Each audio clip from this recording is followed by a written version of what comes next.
It is one thing to lead by example with 6 soldiers at your back. It is wholly another with 10,000.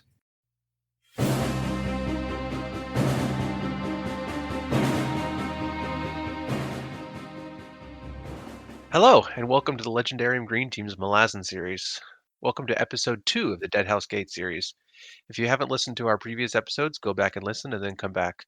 I'm Hurinfan, and I am joined today by BefuddledPanda. Hello, everybody. JasnahAsABoy. Hello, everyone. And Ashaman. Hi. As a reminder, this is BefuddledPanda's first time reading Deadhouse Gates. Jasnah has read Deadhouse Gates and is reading the series for the first time, and Ashaman and myself are the Malazan veterans. Today, we are covering Deadhouse Gates Chapter 7 through 11. If you haven't read the chapters or want a plot refresher, please stop listening here, as everything in these chapters is fair game for discussion, so spoilers galore. As we go chapter by chapter, we will discuss the following: what characters and scenes stood out to you, any favorite lines from the chapter, or any questions or speculations you have in the chapter to bring up with the group. So, you guys ready? Hell Let's yeah. do it. Yeah. Okay, I'll start with Chapter 7. This week, the summaries are much more concise, as I'm sure our listeners will enjoy. Chapter 7. Duiker continues following Coltane's train. Fellison, more toxic than ever, and company find a giant jade statue buried in the sand. Hebork touches the statue, causing him to become sick. Later, Hebork is near death, and Bowden moves Hebork's hands to his neck, which pulls Fenner into the moral world, and leaves Hebork healed. Our monster boys talk about Shaik and Ikarium's memory. Fiddler, Crocus, and Apsalar are being chased, only to be saved by the Soul Taken and the monster boys. So yeah, a lot happens in this chapter, right? Mm-hmm. Yeah, this book is pretty action-packed from here on out. So any scenes stood out to you? I'll start. Okay. Giant jade statue. Yeah. I love how they get up to it, and they kind of see it as, I think Bowden and Fellison just kind of like accept, okay, there's this big piece of shade, and Hebork goes and touches it, which was caused some things to happen, and he's like, yeah, that's a finger. And they're like, well, that's a finger, where's the rest of it? And this thing's just massive. It's a really cool image, I suppose. And we don't get more of it for like the rest of this section that we cover. I'm just like, are we going to? There's got to be more to it than just what happened there. Yeah. I wonder if it's in the Carcanis trilogy. No comments. Obviously. Yeah, no, the jade statues are really cool. I like it makes me think, like, was the statue originally a statue, or did it become a statue? I don't know. So this reminds me of one of the coolest world building scenes in the first book of the Wheel of Time, when some of the characters, or maybe it's the second book, I don't remember anymore, but some of the Is characters... it going to be spoilers? Not really. I don't think so. It's world building, not plot. Some of the characters like rest in this shelter, and then they wake up in the morning and they realized it's like the giant hand of a statue of a long gone emperor, and it reminded me of that. Oh, you know what image just popped in my head? You know, in Lord of the Rings, where there are like the these... same thing.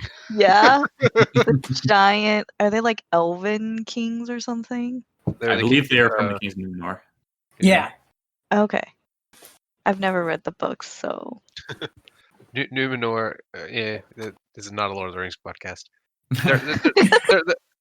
You know, Aragorn is the dude of Dawn, and he has like elf blood. The Numenorians are like those people. Mm-hmm. Okay. They're like regular people, but better in every way. They're men, but they're like mostly men. Yeah. When Huron, you were talking about the synopsis for, sorry, what's it called? The plot. Summary? The summary. That's the word, the summary. When you were talking about the summary for this chapter, and you said Coltane's train, to me, all I heard was Coltrane.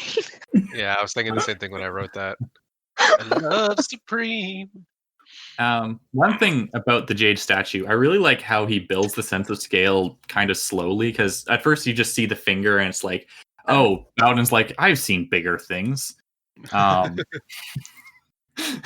And then Hiboric comes back. He's like, no, it's actually a finger. And they're like, oh, what? It's attached to a hand? It's like, no, it's attached to a whole goddamn statue. And they're all their minds are blown. And my mind was also blown the first time I read it. Well, What is this huge thing doing in a desert? And clearly it's been there for a long time because you can only see the finger of it, right? So, like, what is the history of this thing? How did it get here? What's up with it? And we don't even get to find out if it's even still attached to the rest of the statue. And Felison, her mind is so blown that she just denies it. She's like, no way, this is bullcrap. Well, yeah, I mean, how could have Hiboric know? I guess when he touched it, maybe he got the sense of how big it was. But, like, if it's buried, right? Like, how would he have known that it's actually attached to a hand and that's much bigger than what they're seeing? And why did touching it give him, like, crazy powers? Yeah. Anyway. Thanks. Well, the knowing might not have come from the touching getting crazy powers thing. The knowing might have come from his knowledge of history, which he is pretty tight-lipped about some of the things he knows about that. Or maybe he just saw it up close and was like, oh, that's like a fingerprint, or that's a finger joint right there. Yeah, he doesn't tell us how he knows, so... That's actually how I interpreted Ash. He probably saw, like, the fingerprinter. All right, I think we've talked about the finger enough. 40 minutes for the finger. Well, that has direct... Is that this chapter when he pulls in Fenner into the real world? Yeah. Mm-hmm. Yep. Yeah. When Bowden touches his stump. Yeah. Ooh.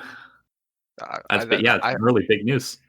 Yeah, I feel like that's gonna have some, some ramifications. Pull a god into the mortal realm, especially one that didn't want to be pulled in.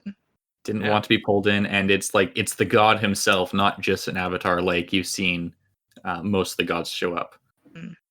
See, I know that it's going to be significant, but I'm also like, I have no idea, like, what that means. That's fair. So I didn't either. The most important part is that he can now be killed easily because the god. Yeah. Yeah. Well, that reminds me of, I think it was, oh man, I forgot that one character's name from Gardens that was like this elder god. Starts with a K. Cruel. There we go. When he said something along the lines of like, mortals actually have a lot more power over the gods than they really know. Like, the gods will die at the hands of mortals. Yeah, that shows up a lot with Hiboric, and Hiboric doesn't even follow Fenner anymore. Yeah. But then that also brings up, like, why Hiboric is still protected by Fenner. Question I'm mark. smiling. Mm-hmm.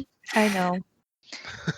This also, there's a couple moments in this chapter, both the bringing of Fenner into the mortal world and also Felison's commentary about how Hood is like waiting to take them and like enjoying their misery.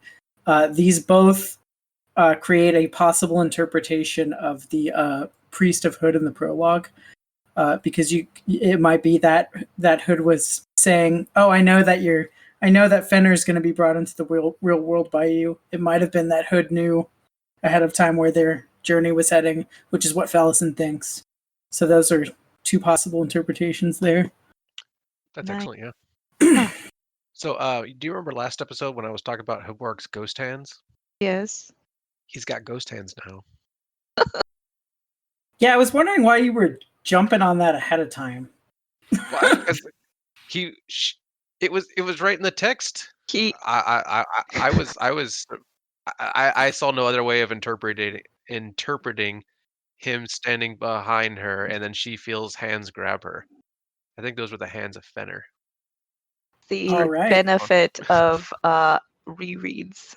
I'm gonna have to reread that section again to see if I think it's possible it was somebody from the crowd, or if it had I think it was someone for the crowd, but yeah, can have different interpretations. No, you guys are wrong. I'm right. I will post on Twitter and ask Erickson. I'm just kidding. So, Did any characters or scenes stand out to you? Yes. It's actually towards the end of this chapter, and it's Fiddler's horse.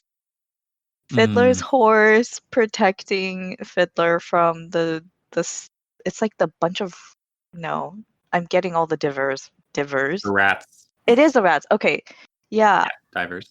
Grillin, I think. Specifically a Grillin, yeah. Grillin's a nasty one. I mean, I've only gotten the little bit of that one. What is his name? Yeah, but like Grillin. Imagine just thousands of sentient rats working together for any reason. Gross. Yeah. And and you see all the other soul taking divers like get scared. That's true. They get very scared because of Grillin. Yeah. But then the horse. Mm-hmm. Mm-hmm. Yeah, the horses are really the MVPs in this section. I kept picking up on people's bonds with their horses, like Duiker and his mare, Kilem and his horse, Fiddler and his horse.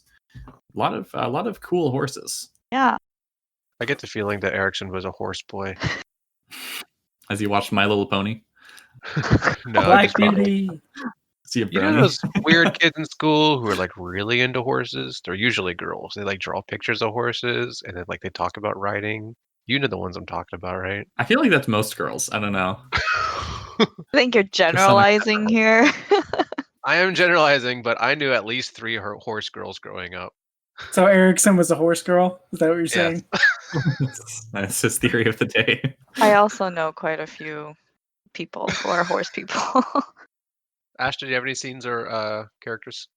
Yeah, when Duiker is following Coltane's trail and you just like get glimpses of what they've been up against and victories they've won seemingly against all odds just over and over again.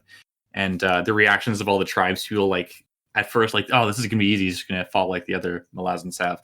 And then at the end they're like, this guy is a demon. What is going on with this Coltane dude? And it really puts into perspective 2 things. First, how much the Malazans have the odds stacked against them in the book. And 2, how awesome Coltane is. And we just see that over and over again. Coltane is a BAMF. 100%. Yeah. Mm-hmm. And it's a recurring theme throughout all of these chapters. And then in the last chapter we read, it gets to the point where I don't have this for later, so I don't say it now. I'm not going to think of it. It gets to the point where Duiker is like thinking like about how Coltane like never makes a mistake and always makes the right move, and how that's going to work until it doesn't. And like the minute he doesn't make the right move, they're all screwed. And I don't know. It's just awesome. I really like the part where Fiddler is, they're overrun by divers and other soul taken, and he tells Crocus, I need to cuss her. And he's like, it's not going to do anything. He's like, it's not for them, it's for us. Yeah. Yeah. That was actually what I've written for my favorite scene. I believe he says that to Apsalar. Just okay. Yeah. Because I don't think Crocus would have the stones to do that. Apsalar would, because Apsalar is also a BAMF. She is. I like Apsalar a lot in this book. Yeah. Like, no, Apsalar you don't get her perspective much, but yeah. She really develops and comes into her own as a character here. Like in Gardens of the Moon, she had like a couple chapters where she was mostly just confused after being possessed by a god. But now, she begins to come into her own, really develop as a agent. And finally, I love when our boys Mappo and Ikariam come and scare off the Soul Taken and Divers, and they are scared of him. So. Of Ikariam in particular. Grillin specifically is terrified of him. Yeah. Like all the rats are like shirking back in terror. That was cool. Yeah, and we still don't know why. What's up with his Ikariam dude? He seems so nice. I have theories, but that is going to be for later. Good. Can't wait to hear him. Okay, so should we go to favorite quotes then? Mm-hmm. Jasna, you want to start? Sure. Mine's from Felison. She says, and it's about Fenrir being brought into the mortal world. She says, "You're looking at it the wrong way." She's talking to Haboric. "The god you no longer worship took your hands, so now you pulled him down. Don't mess with mortals." Either her cold tone or brutal words in some way steeled through Heboric. He uncurled, raised his head, then sat up. His gaze found Felison. Out of the mouth of babes, he said, with a grin that knew nothing of humor. And I just like that quote because Don't Mess with Mortals is a recurring theme in Malazan, and it's one of my favorites. So, Ash? Yeah, this is from when Dewicker transitions from being kind of like a double agent in the Whirlwind Forces, although he's really just he's pretending to be an old man who is riding for the cause. And then he transitions to the Malazan side. He says, or he thinks to himself, he stood amidst the ranks more than once, sensing the soldiers alongside him, seeking and finding that place in the mind, cold and silent, the place where husbands, fathers, wives, and mothers became killers. And practice made it easier each time, until it becomes a place you never leave. Yep, I had that one as well. Same. A really chilling and sad thing to think about, because obviously this is something that happens in real life all the time.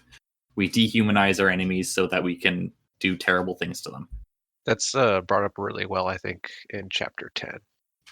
Maybe it's chapter 11. It makes me think of there's that prisoners experiment that was done in, was it Stanford? Oh yeah, the Stanford prison experiment. Yeah. I will just interject. Famously terrible experiment. Do not think this is a good psychology, people. Go ahead. Well, I mean, the ethics of it was terrible. But yeah, I didn't have much more to say. It's just, I guess we also forgot to say content warning and trigger warning for particularly Felison's storyline, but it's not as graphic in these chapters. It's more the aftermath. Definite content warning for child violence this episode. Though. Oh yes. Did you have any quotes? It was this one that Ash brought up, but then there was another one, which is when Bowden was talking to Felison, and he says to her, kept you plump and lazy, you mean. Most of what me and Heboric ate came from the favors I did for the Dossi guards. Benneth gave us dregs to keep you sweet. He knew we wouldn't tell you about it. He used to laugh at your noble cause. My thoughts here were, oh, this is interesting. Is it like, Felison has deluded herself into thinking that selling her body was for the benefit of all three, but in reality, it was really more like comfort for herself to try to get herself more like benefits. I think. Well, so we get Felison's perspective, and I think she actually thought that she was helping them, and in some ways she was. I mean, she saved Heboric's life, but this was just cruelty on Bowden's part. I have no doubt that it was true, because I just believe Bowden, but she didn't need to know that, and I think that he was just getting back at her for her being so cruel. Yeah. Or like, if you're gonna let her know that, they're letting her know that in the camp or in a different context where you're not mocking her, but he did it to mock her and like put her down. Yeah. Which I can't say I wouldn't do the same. I mean, she's terrible. I remember from our last episode, like how much we talked through Felison's character, and I admit, like, when I was reading her character, I really hated her. And the conversation that we had last episode, it really helped me be more open-minded and receptive to her character as I got into these chapters, particularly chapter like 7 and maybe 8, where she's really, really terrible. And she's awful. I get it why people would just like hate her character.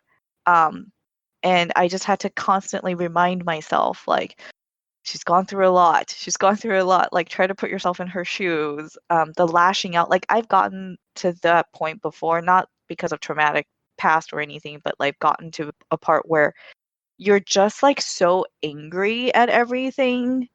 It doesn't matter if it's like a close one, a loved one, somebody who's helped you. You just let it out, it goes all directions. Your anger. Yeah, she's been through obviously terrible things, and yeah, even when I go through things in my mundane life that aren't ideal, even when I like don't sleep for a night, Mm-hmm. then I'm much worse than I normally am, and I Yeah. probably say things that I don't mean either. I think she's, well, first of all, she's starving, Yep. dying of thirst, exhausted all the time. She's recovering, quote unquote, from immense sexual trauma, and drugs. psychological and drugs and psychological abuse. Yeah, she's going through withdrawal. It's easy to forget. And she's just trudging through the desert with, frankly, these two pretty terrible men. Like, Kaborik stands up for her when it counts, but all those little times when he just says mean things to her, or Bowden says mean things to her, like, obviously that doesn't help. They're all terrible to each other. And she's, as Tavor said, she's too soft for this world. She's not built for this kind of stuff. She hasn't been through anything like this before. Bowden has, we learn later, he was in a prison gang at like the age of 10. So he's had a whole life of this to deal with. And Haborik is an old man who presumably has had more than his fair share of troubles as well. And Felicin is just here, and she's kind of doing her best, but she also, like, she hates herself so deeply for what she has done and what she continues to do and what she feels she can't stop from doing. She says that the blood flies left their poison in her. Yep. And she just feels toxic inside and out. I think most of what she does here is she lashes out because she wants people to hurt her, because she feels like that's what she deserves now. But as terrible as these people all are to each other, and as much as I do have compassion for Felicin, I also, like, when you are also starving and dying of thirst and trying to make it through a desert and you're dealing with that, it's pretty realistic that Bowden and Haborik are being jerks too. They're not in a space to be able to put aside their concerns to be compassionate towards somebody who's being so abusive towards them. So they're lashing back out at them. Yeah. I don't blame them at all. I'd probably do the same thing. Yeah. I mean, they're all being really cruel to each other just for cruelty's sake. Yeah. I'll share my quote. It's unrelated, but I really, really, really like the way that Erickson described Fenner coming into the world, and Felicin's feeling of that. Said something struck the ground, the bedrock under her shuddering, throwing her upward. She came back down on one elbow. The bones of her arm shivered like the blade of a sword. The glare of the sun dimmed as Felicin fought for air. Her wide eyes caught a glimpse of something beyond the basin, lifting ponderously from the plain in a heaving cloud of dust. Two-toed, furl-snarled hoof, too large for her to fully grasp, rising up, pulled skyward into a midnight gloom. How big is Fenner? Mm-hmm. Again, I want to see this animated adaptation. Yeah, I'd love to watch this scene animated. Like, just one scene of this, I had the Mare quote, but it doesn't need to be read, but I really, really like that part, just like Panda said. Yeah, and particularly because it's not just the horse, right? It's like you're feeling Fiddler's emotions towards the horse. Yeah, so good. He says, "Damn it, Beast, get out of here."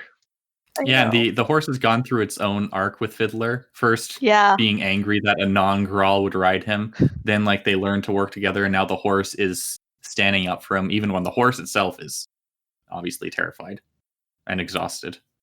Yeah. Shall we go on to questions? Okay. I think we could read Lady Sweden's question since it's about the Jade statues, right? Yeah. Okay. Our number one fan, Lady Sweden, says, "What about the Jade hand? Will it come back? How old? Is the body of its descendants the source of our anti-red magic stuff?" It will come back. I'll say that. That's all I can answer. So that's all I feel willing to answer. Yes, since you've read a bit more of the series than I have, do you know? Do you know yet? Nah, I don't. Okay, cool. Cool. Any thoughts about the Jade statue, or do you want to say that for the end of the episode? Honestly, I've got nothing.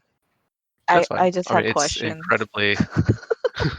I mean, there's a chance it's linked to whatever caused the Odoterral deposits to accumulate on the island just by its proximity and by the way that Hiborix reacts to it, and by what Culp sees later with the with him having the two ghost hands, and one of them has like some Mark. magic thing, and then I think whatever he got from the statue on one side and the Ototero fighting it.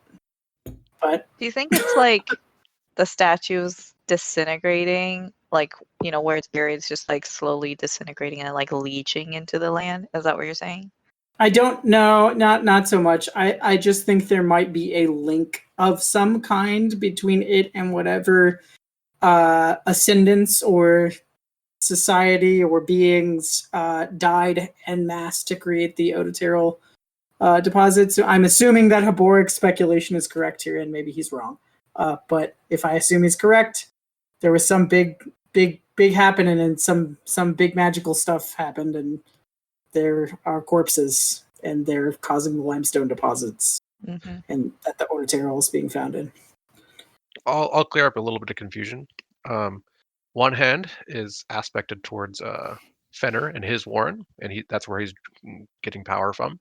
And the other hand is Ototaro aspected, and it's magic deadening. It's kind of fighting. Oh. No, Culp says the other hand has two things going on in it. Ototero's fighting something else, and then the one hand's just Feiner's, and the other hand has two things in conflict with each other. Yes, that is true, and I can't say anything about that. Okay, I think I'm just gonna have to go back and read that section because I did not really understand what was happening.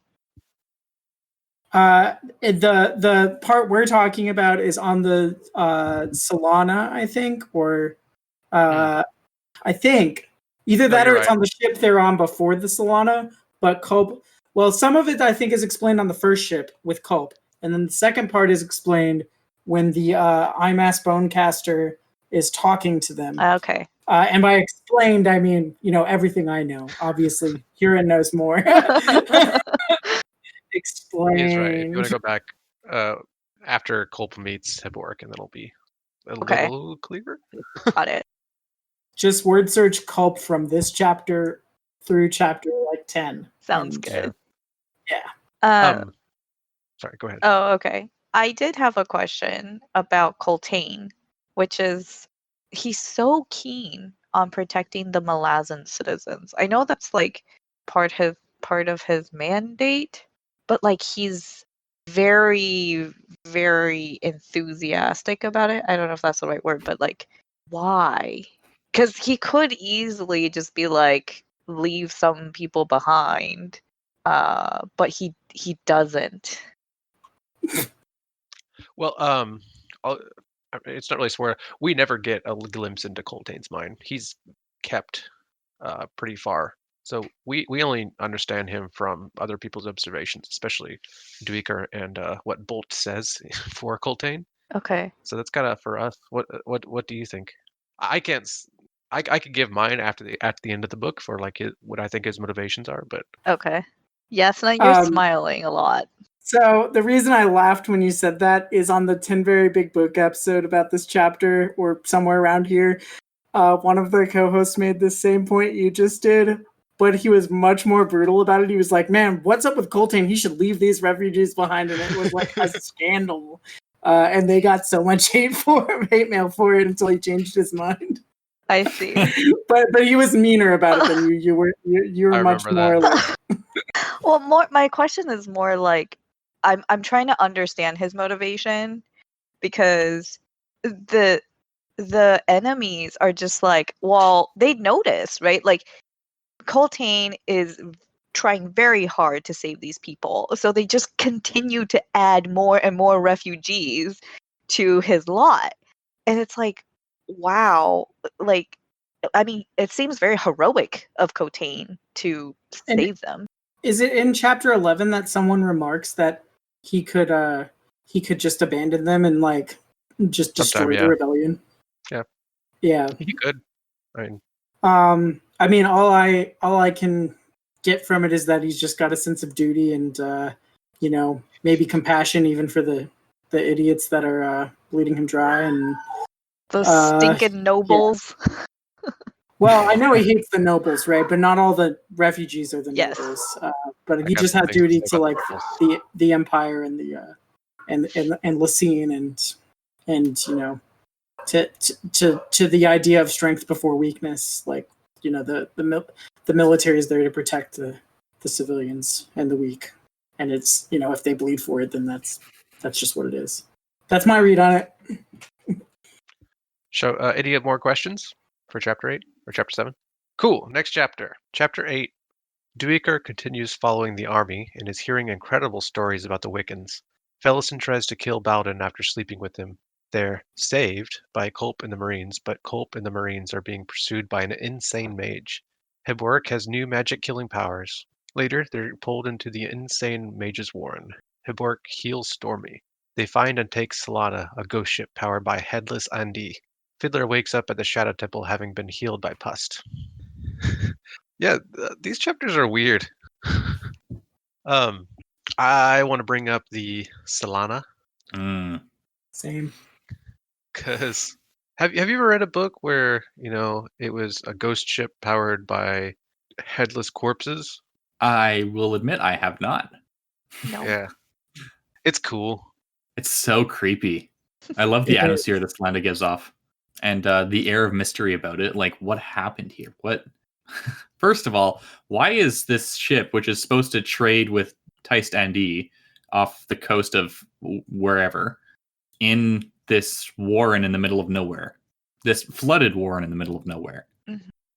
And then, second of all, what happened to the crew? What happened to the Teist Andi? And who are these Teist Eder we see?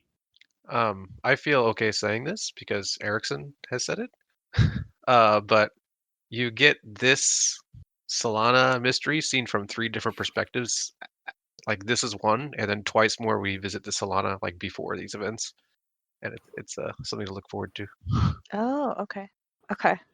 Well, I do remember, I think it was like hearing you said in the primer episode that we get different perspectives of an event and we'll get like conflicting details of what happened. Yeah. Anything stood out to you in this chapter for characters or scenes? Yeah, Ashaman? I loved the scene where Mappo was talking with Fiddler, most specifically where he reveals that Iskarel Pust is the reason he's still alive because he did surgery on his foot and his lung. Uh-huh. Just the image of this crazy man who, is talking very confusedly and manipulating everybody in the book. Him just like focusing down and just putting together a shattered foot, which I don't think doctors today can really even do. Draining a lung. And Mappo's like, yeah, I learned a lot from the guy. Mappo's good at healing too. Mappo's good at healing too. I love all the conversations between Mappo and Fiddler, and it happens a lot. Yeah. Everything I learn about Pust makes me like him more, I will say. How about you, Jasnah?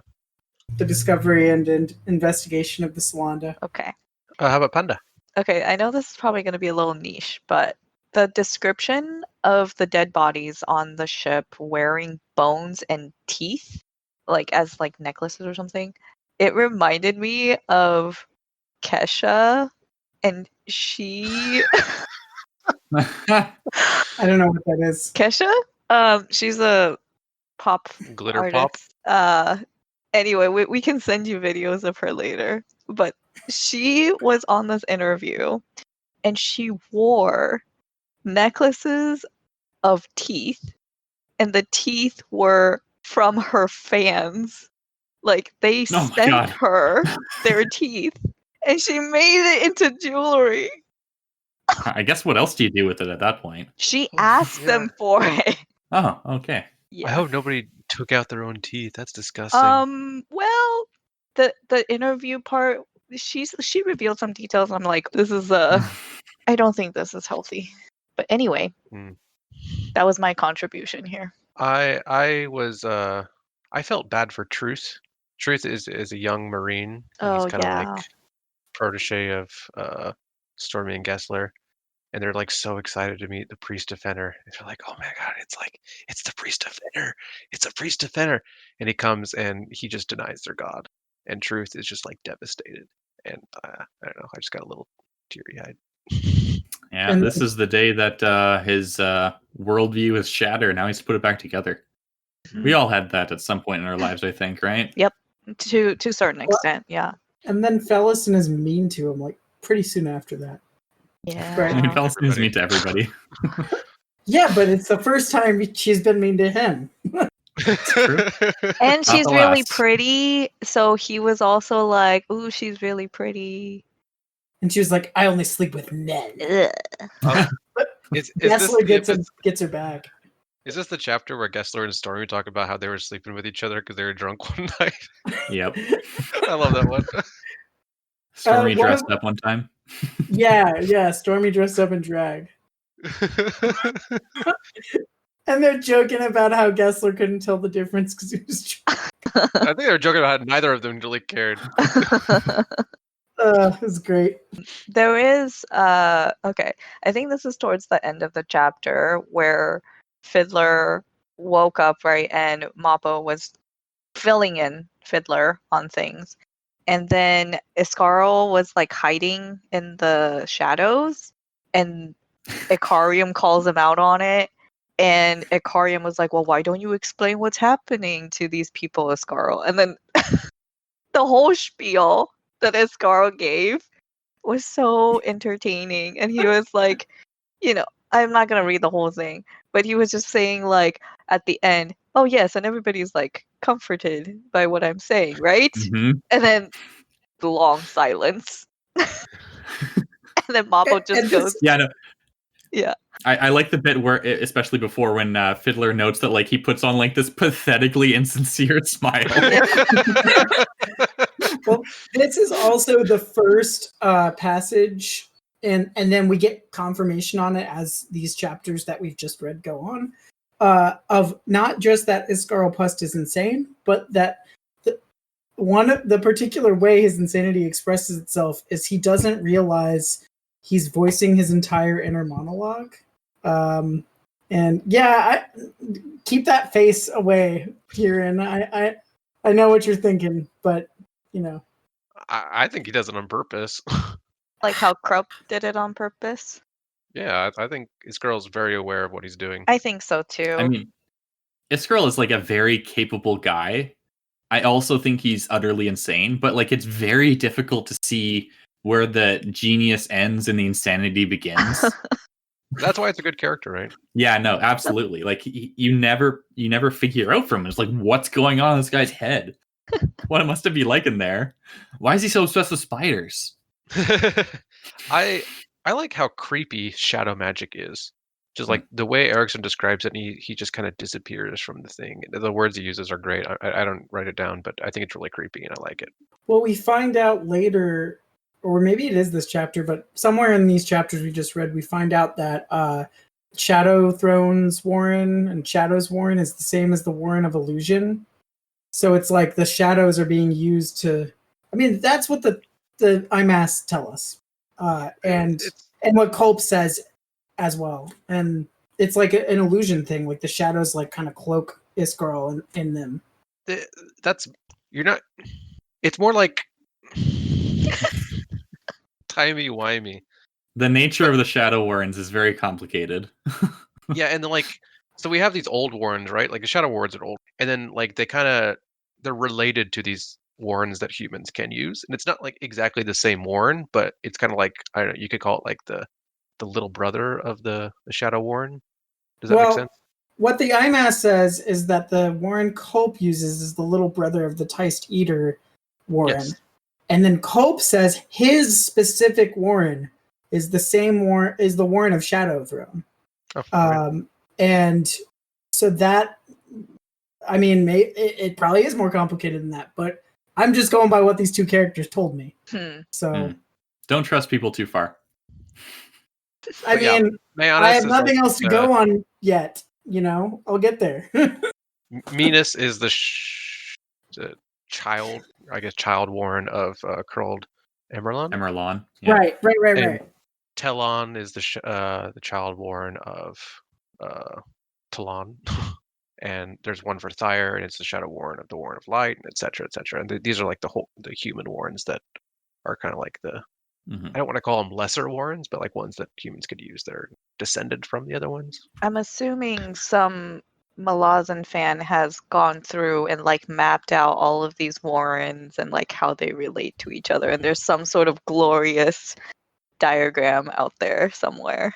There's a few, and they're pretty cool. Okay. From like a macro perspective, it makes sense. It's when you get into the details that's like really starts to be confusing. I feel like that is a critique of a criticism of this magic system.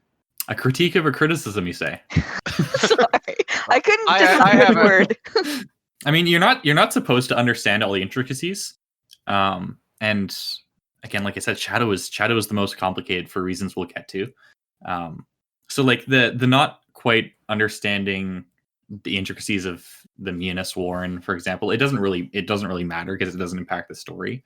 And Erickson does like his soft magic, so you're not ever supposed to understand it all the way you understand Allomancy, for example. Well, I don't understand that one because I haven't read that either. God. What's a hard magic system you've read? Let's not go there. Yeah, it's just a worse version of Allomancy. The one that she's read, I mean. Oh, I see. Jade City. Oh, okay. We're not talking about that one. So, anybody else have any scenes or characters they want to bring up? There was at somewhere in this chapter there were starting to be given hints about what I wrote here was the gathering in the cave, Iskrel Puss giving out details and saying Cotillion is done possessing Apsalar, but then there were hints given about things that will happen later on in these chapters. So that's it. Okay, let's share our quotes. My favorite one, I think I read this 5 times in a row after I read it, was the Wiccans were demons. They breathed fire. Their arrows magically multiplied in midair. The horses fought with uncanny intelligence. A Mesla ascendant had been conjured and sent to 7 cities, and now faced the whirlwind goddess. The Wiccans could not be killed. There would never come another dawn. This is like Dweeker getting information, it's like second-hand information from people fighting the Wiccans, and I love it. I like to think Wiccans are so cool.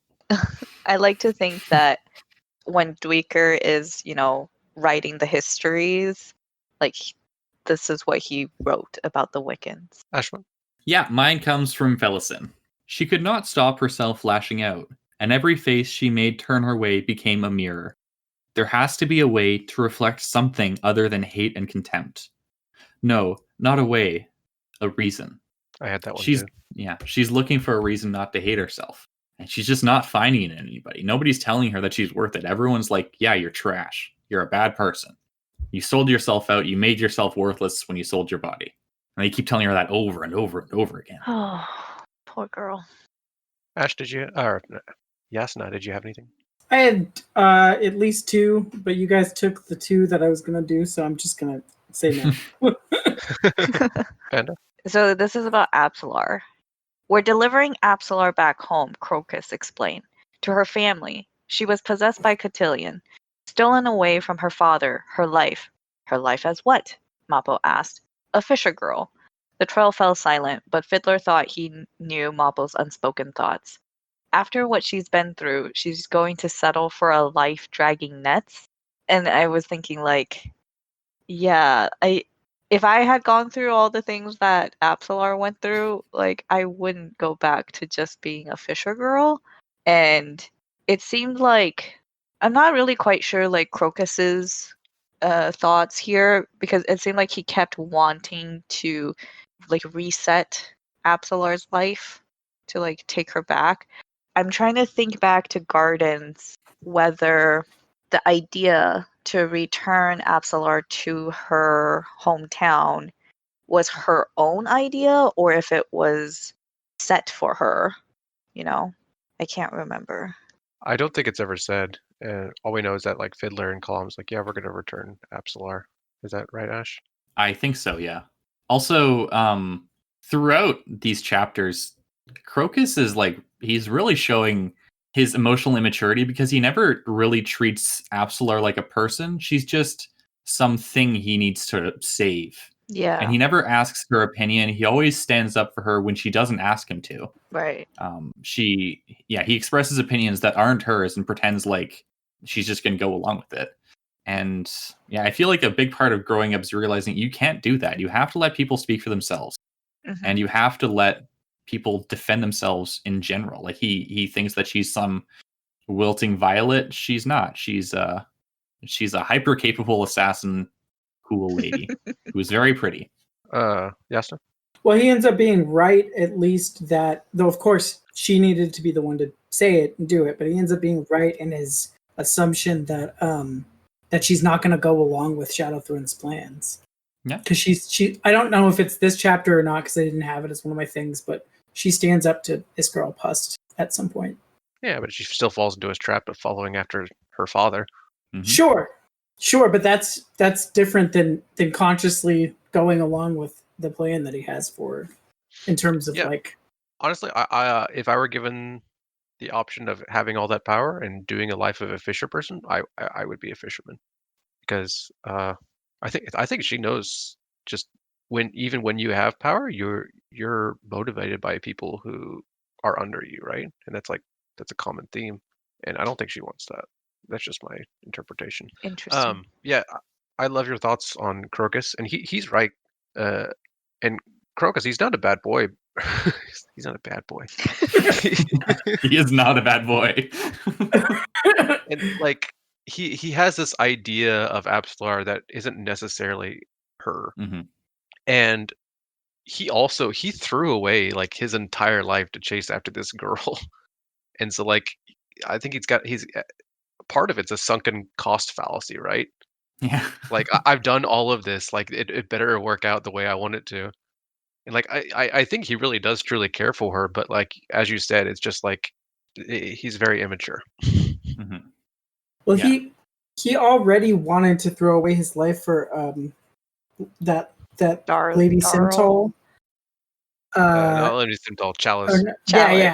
Chalice. Yeah, the Darl woman. Yeah, right. And then and then his uncle died, and that's like a lot of what his life was based around. So like, I'm just thinking like, even if he does get her back and she wants to be a fisher girl, what's he gonna do? He's not gonna go back to being a thief, right? Across the world from where he ends up. I don't know. He was gonna settle down and become a fisherman. Oh, I see. Is that the plan? Yeah, totally. I mean, what else was he gonna do? Well, in Gardens, he was going to do the right thing for the wrong reasons. He was going to become a man of high society in order to woo his lady love. And then Mammoth's like, oh, yeah, maybe I can capitalize on this, even though it's for the wrong reasons. Maybe I can make something of this kid. And he throws that all away because he is horny. Right. And haven't we all? and is that even going to be on the table if he ever makes it back to Darujistan without very Mammoth? powerful friends. I would assume so. He has Baruch, who is basically the ruler of the city. That's true. I can't say I was the biggest fan of Crocus in Gardens of the Moon, but I really like the way his character is growing in this one. Interesting. Yes. Yeah, he says a lot of immature things about Absolar, but I like the way he's like kind of learning to stand up for himself and, trying to kind of have a spine, and he doesn't say completely stupid things every time he opens his mouth. I think by the end, improvement. Yeah, by the end of chapter 11, I see that growth a bit more. I think, yeah, but I'm still not a fan of him. I gotta understand. He's still like a stupid teenage boy. Yes. I just like Fiddler's observation, and he's like, a few weeks ago, Crocus would not have been able to do this, but now like he's handling a knife like a professional, and like that's not necessarily something that's good, right? It's not something you want for him. Yeah, he's changing himself in a negative way to be closer to Absolar. Don't do this for women, guys. And to be able to stand up for her. Yeah, I can't say that I actually like Crocus. I just like the character. He's well written. Yeah.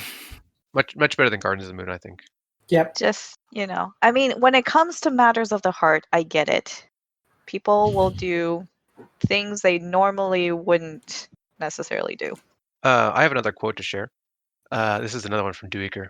The leaders of the apocalypse had better reorder their thoughts if they're to hold any hope of wresting the fangs from the serpent. More, they'd better kill the notion evidently already rampant that the Wiccans were more than just human, and that's easier said than done. Mm. That's like they're building this like mythos about the Wiccans, right? And that's actually more powerful weapon, fear, I guess. Yeah, like any student of ancient warfare will tell you that the most important thing, bar none, in a battle is morale. Once you break the opponent's morale, then you win the battle. And then when they rout, you kill all. But yeah, before you do that, if they still have the will to fight, then it's still a battle. It's not over. Yes. And often, when reading history, you go back and read these accounts, and like I've been reading about, let's say, 7th, 8th century Japanese history, and when somebody came back from a defeat, their recollections of the enemy are much more monstrous and scary than they probably actually were. And part of that is like saving your own pride, and I think that's evident here too. Mm-hmm. Mm-hmm. So I wanted to share one more thing. So it's not a quote, and it should have been in part 1, but when Deweyker comes upon the absolute destruction of an oasis, and this is what was left behind by Coltane and his train, and you get this, and you're like, well, I love Coltane. I'm rooting for these refugees, except for the nobles, but I'm rooting for them, and I don't want them to die. But they are destroying something that is absolutely innocent, and it's I don't know how to put this into words, but like if I were to see this happening in real life, I would say, well, how could they do these? Like, how dare you? But it's a lot more complicated than that, right?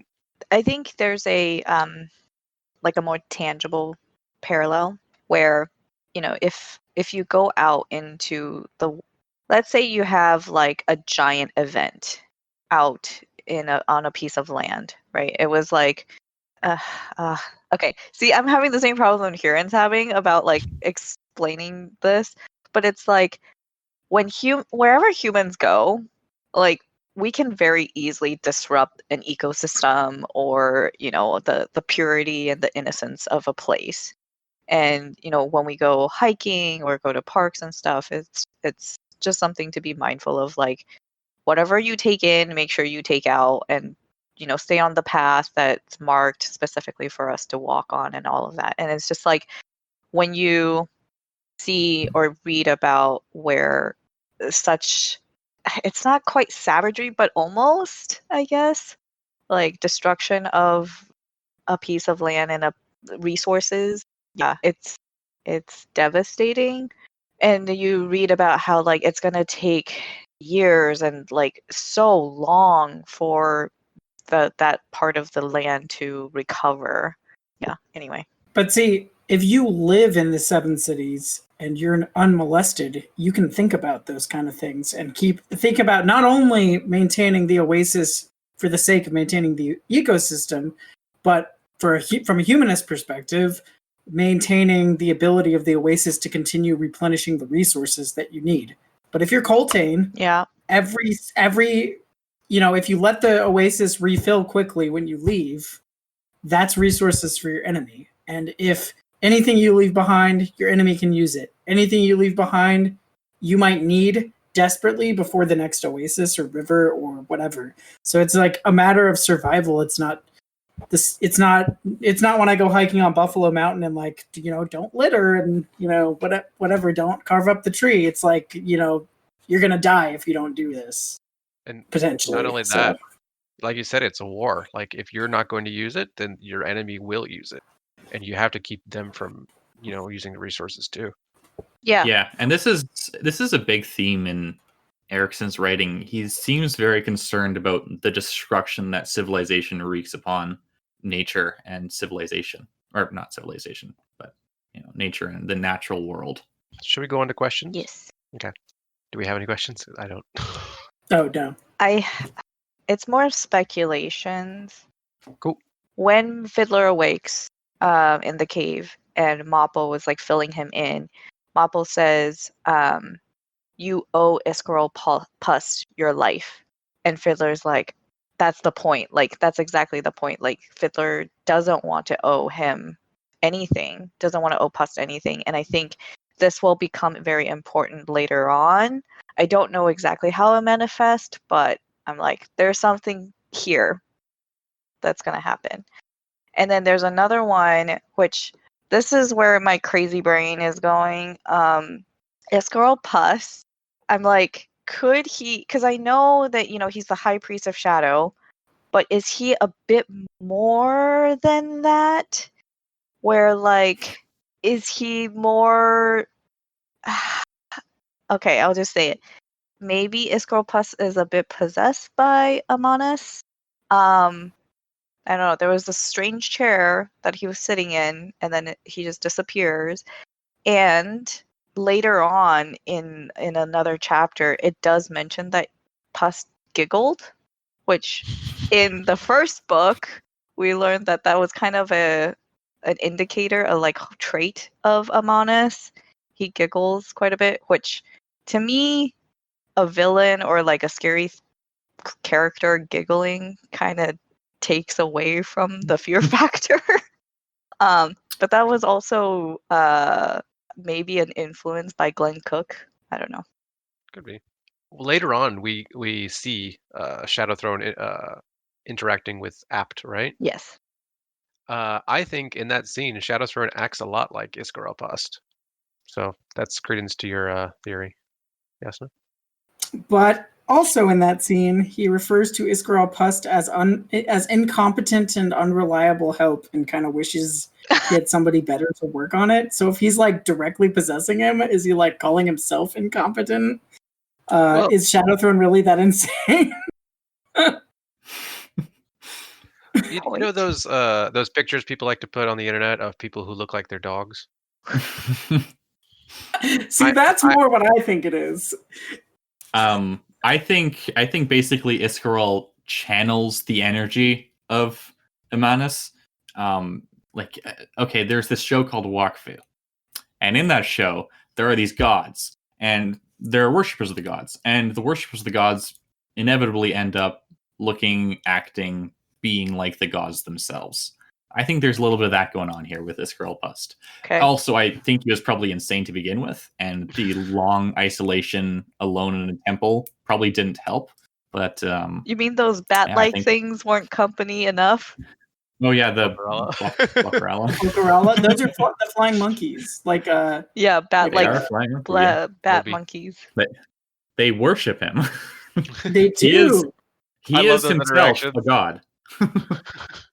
Yep. Just wait until he ascends because of the Bocarella. The worship is.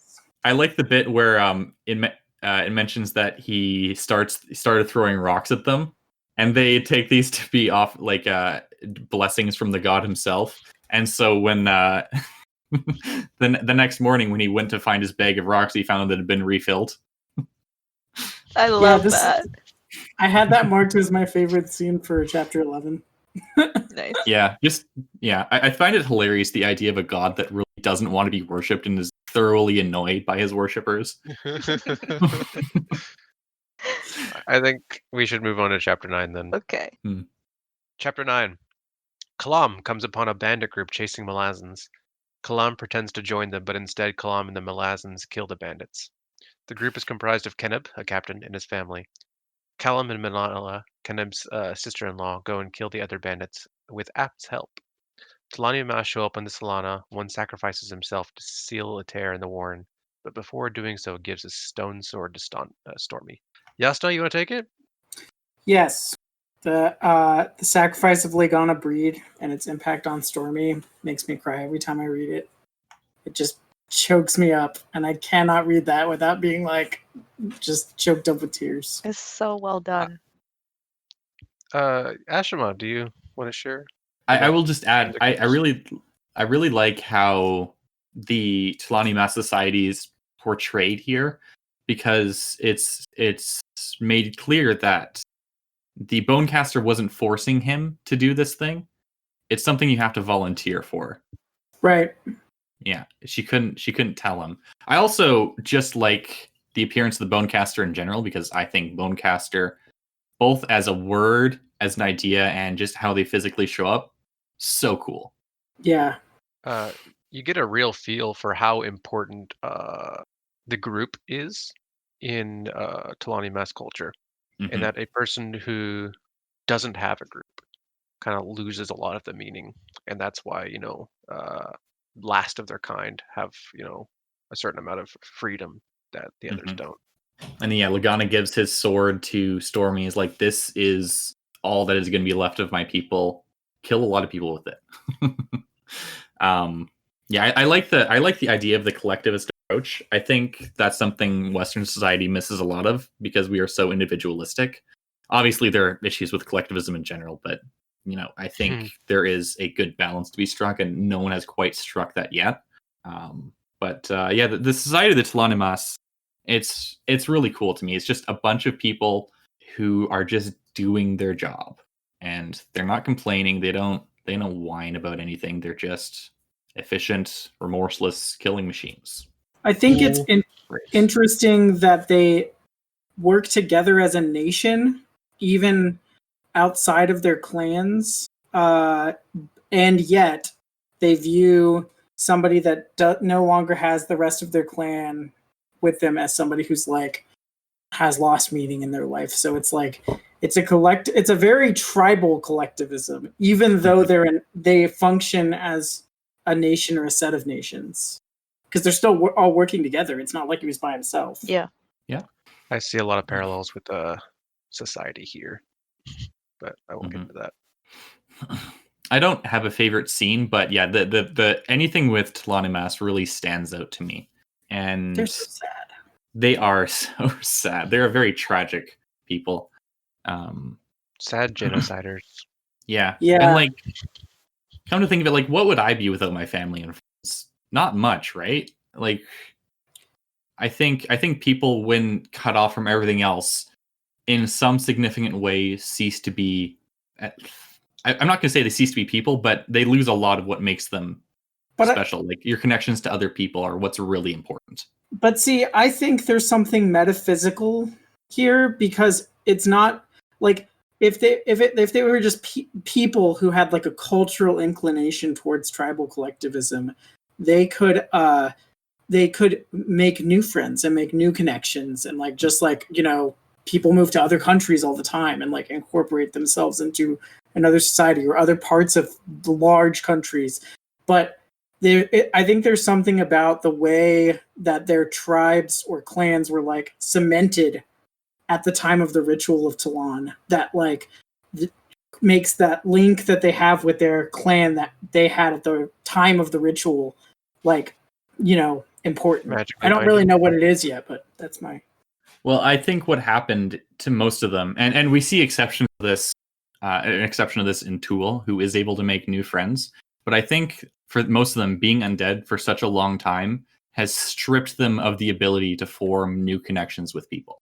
And so you don't think there's a metaphysical or magical connection between the members of the of the clan or the tribe? Well, there is to some extent. And I'm not going to talk much more about that because that would be spoilers. You have to read and find out. But I think just like on an emotional level, these things are in a lot of ways they're just walking memories. They're husks.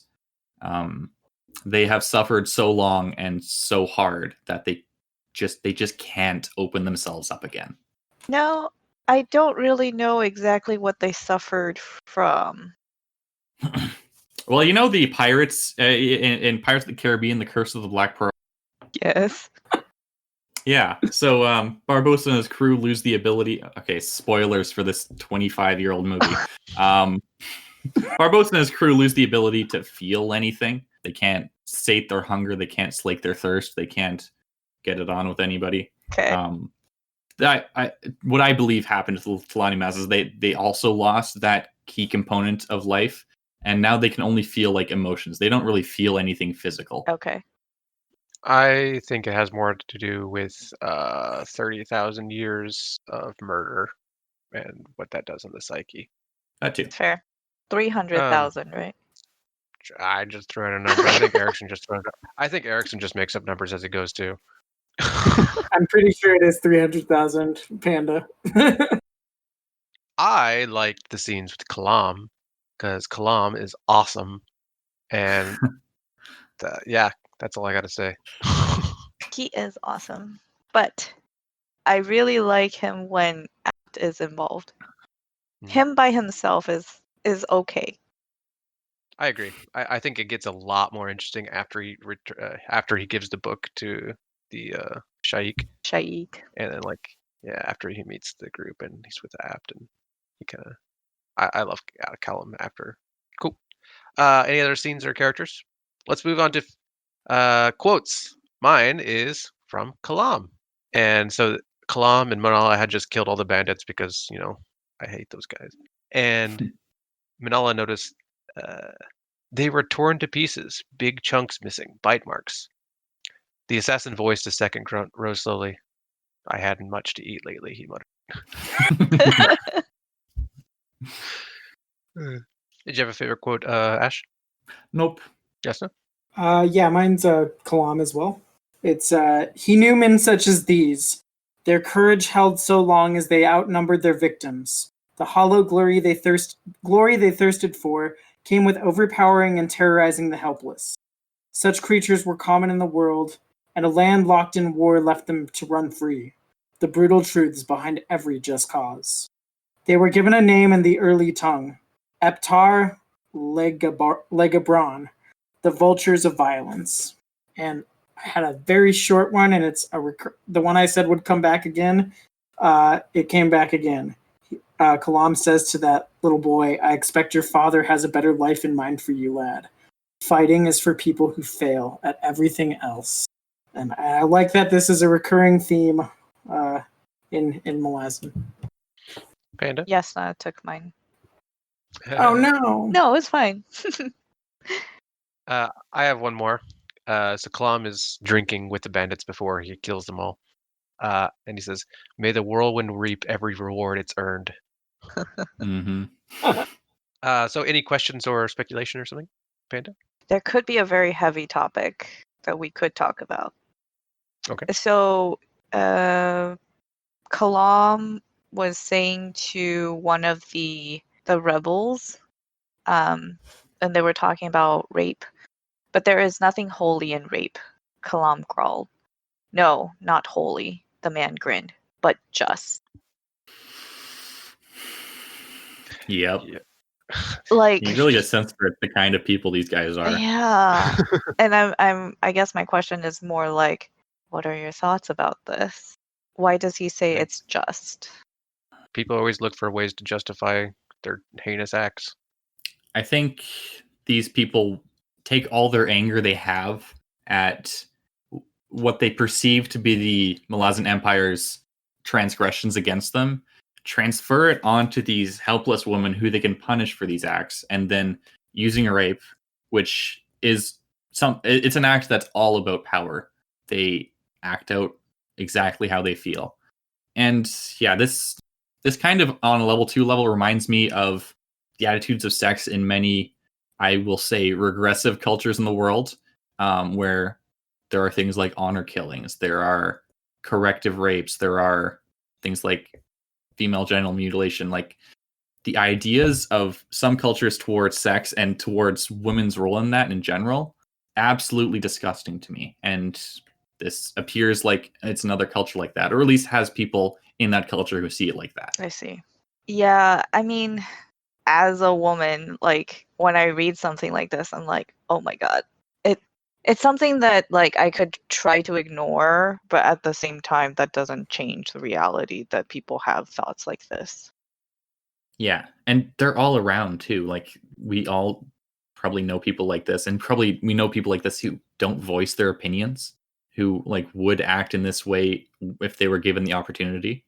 And it doesn't give you a hopeful picture of humanity. Yeah.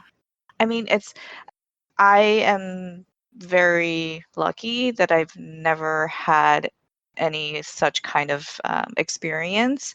And it's just like very I have a hard time even trying to put myself into somebody's shoes who would think this or do something like this. Go ahead. Ash?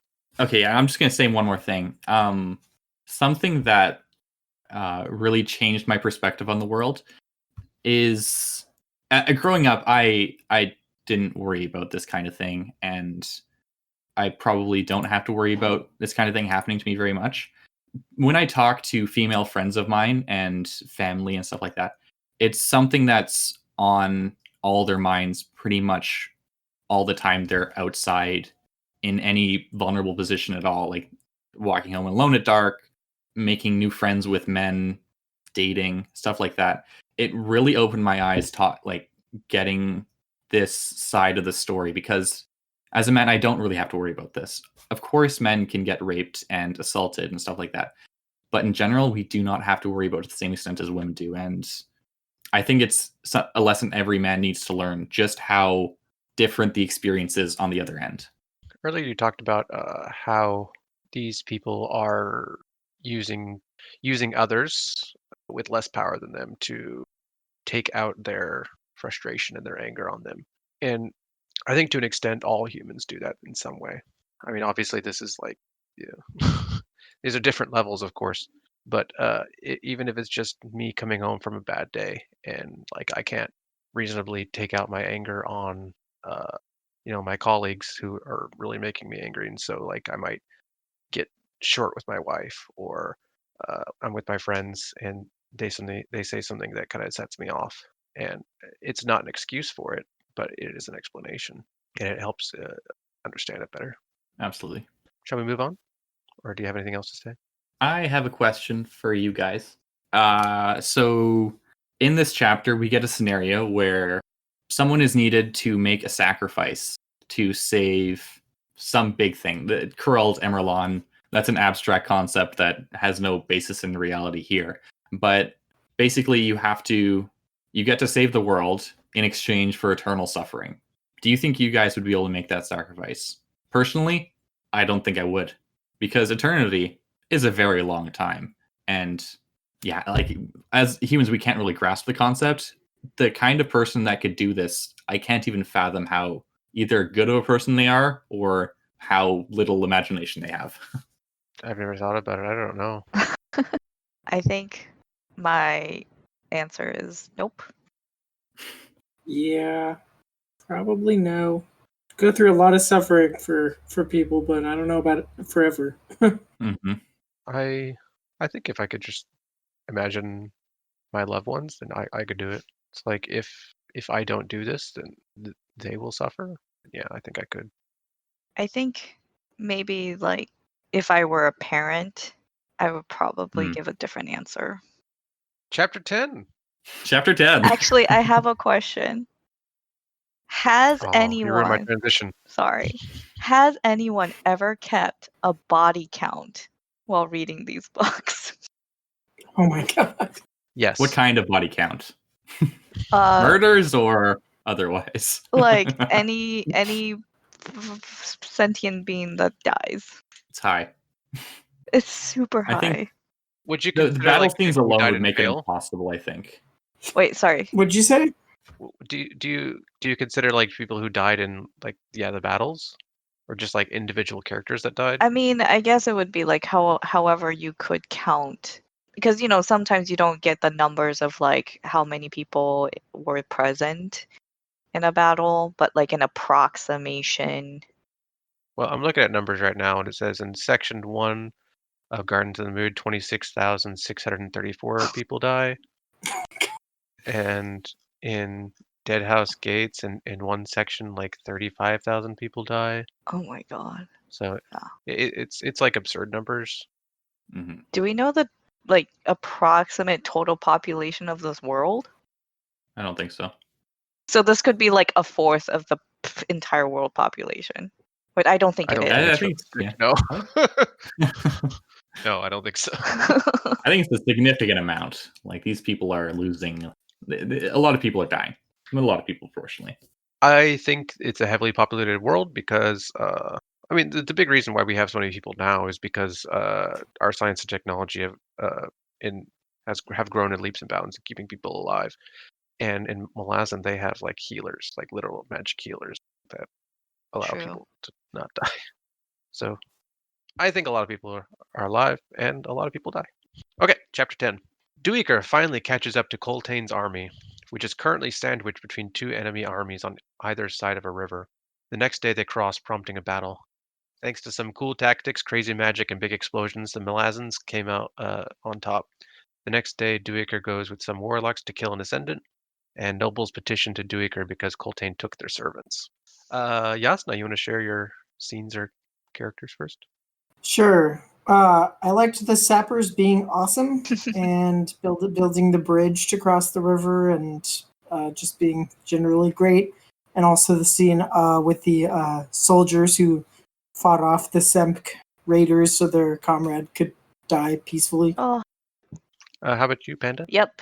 Basically all the ones that Jasnah said. I think this was my favorite chapter overall of the ones we've read, and the way that the emotions happened as I was reading this chapter was very. It was a roller coaster, and the way that the bridge was revealed, that was so satisfying. I loved it. I like the introduction of the new warlocks.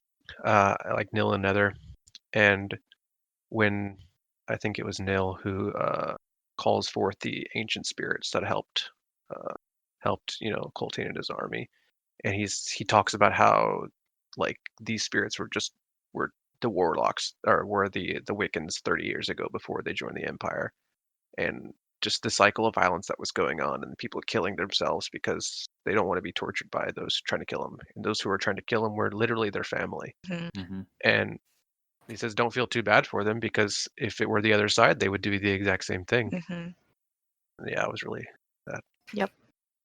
Yeah, That it's scene really was gut-wrenching. Yeah, it was a really heart-wrenching scene to have the female tribe members stabbing their babies, because that did happen. All of the things Erickson writes about, they are real events, except for, of course, the magic. Although, who knows? We could debate about that maybe. But yeah, like this is a thing that went down. I remember reading a story where there was this ancient battle going on between the Romans and some quote unquote barbarian tribe, and the women went into battle after the men were defeated, just throwing themselves on. Okay, first of all, they were attacking the men who were of their own tribes who were running away, because defeat meant that they would be sold into slavery or worse. And they would charge at the soldiers with whatever they had, bare hands even, and just die by the hundreds and the thousands. Very sad to think about the barbarity of humanity's past, and in a lot of ways present. You don't even have to say a lot of ways present. You all you need to do is read modern war stories, or like something I know with the American invasion of Okinawa, and people were just literally killing themselves because, well, it was mostly government propaganda that the Americans would come and rape and kill everybody anyway. Also, there was a lot of forced suicide but that's a different topic. Yeah. But as for my favorite scene, I really like how Erickson uses metaphorical blocking techniques with Duiker in this. We don't know about the road until it's absolutely very relevant. Yep. Even though he gives hints of it all throughout the chapter. We don't know about the fact that the road's going to blow up. We don't know about like Coltane's whole master strategy. Yeah. And it just gets revealed to us bit by bit in the battle. And this is something Erickson is so good at doing, even just from a level 1 perspective, just telling battles in a very compelling way. And he's very good at coming up with characters that are good for this as well. Because an Imperial historian, while he wouldn't be in on the plans, would definitely have the knowledge to know exactly what's going on. And he thinks like, oh, this battle will fail because of this thing, and then turns out Coltane has thought of that thing. It's very good, because I'm not an expert on warfare. I don't think many people reading are, So it makes it so much more impressive what Coltane does because you see through the eyes of someone who knows so much more than we do. I did find, though, that Dreeker's doubts of Coltane was a little bit stretched because we talked about this where the enemy was like, oh my goodness, the Wiccans are so scary, and like somehow, because Dweeker's been following this trail, somehow they keep getting away. Like the enemies are kept at bay and the refugees are able to escape. And once Dweeker's there, he's still like not believing that Coltane can actually make this happen. He doesn't have the faith that the other soldiers do. Yeah. He's a bit of a pessimist. Yeah, that's true. Old man. Mm-hmm. Being an historian will make you that. He's decided that it's not a question of like whether they're going to all die, but just when. Yeah. So that colors everything that he's thinking. That's a good point. We get introduced to the nobles in this chapter. Mm. And like it's only in like one or two scenes, but like he characterizes them so well. We got Nethpar and Tumlet. And Nethpar, man, like he's like reaching like Malik Rel levels of man, I do not like this guy. Mm-hmm. And yes. But Tumlet, on the other hand, I really like him. He's more reasonable. And like it's through Duiker's observations, but like you get a feeling like he's genuine and he's intelligent and he actually cares for his servants, and he's just there because he doesn't want Nethpar to be the the way that they think about the nobles. Yeah. Well, and he's he figures out the road stuff. And tells well, he asks the right questions. He doesn't figure it out.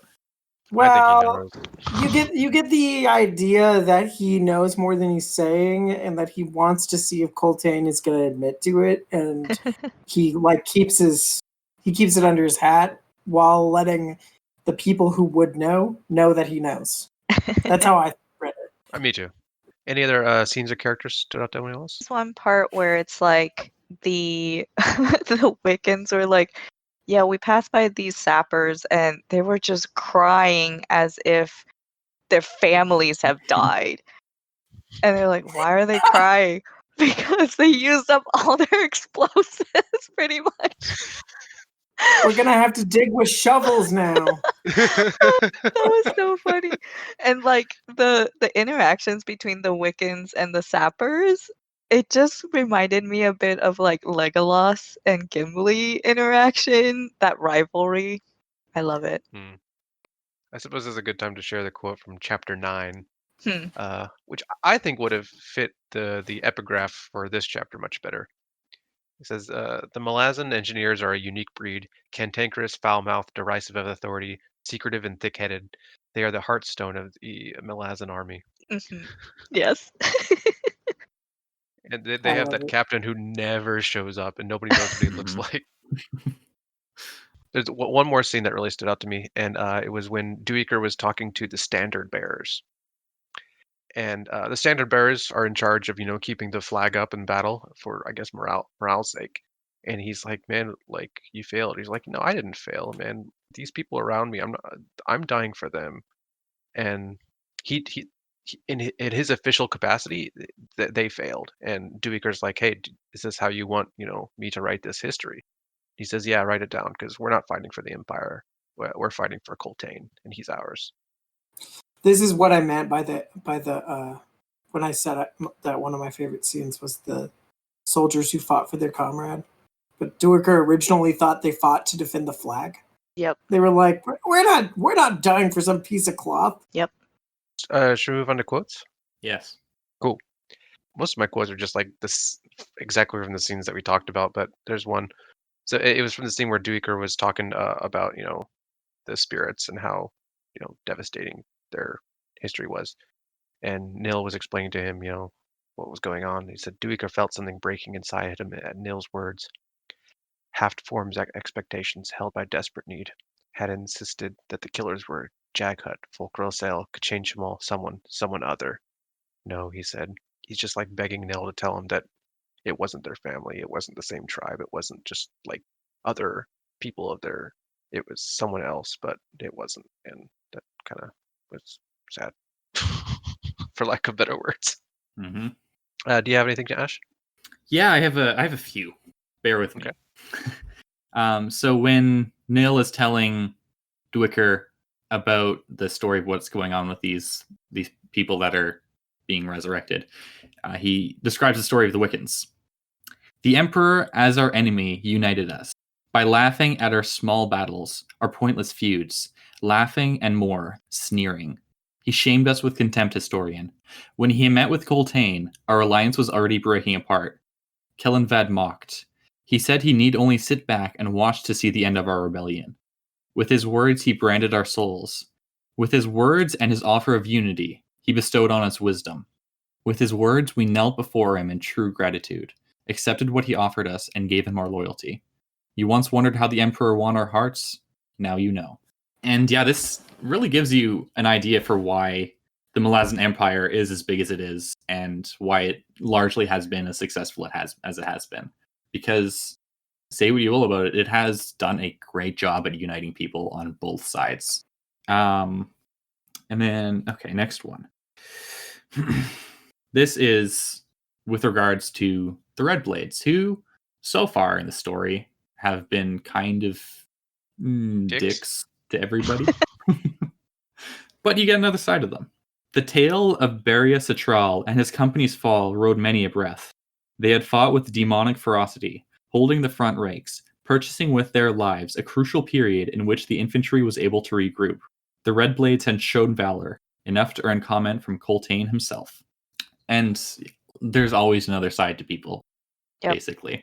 The Red Blades, while they acted perhaps overzealously, perhaps, maybe. I'm not gonna, because we don't know what would have happened if they had succeeded in their goals, right?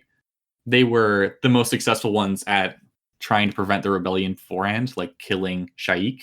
And I don't know, maybe they would have, maybe if given free reign, they would have stopped the, put it down.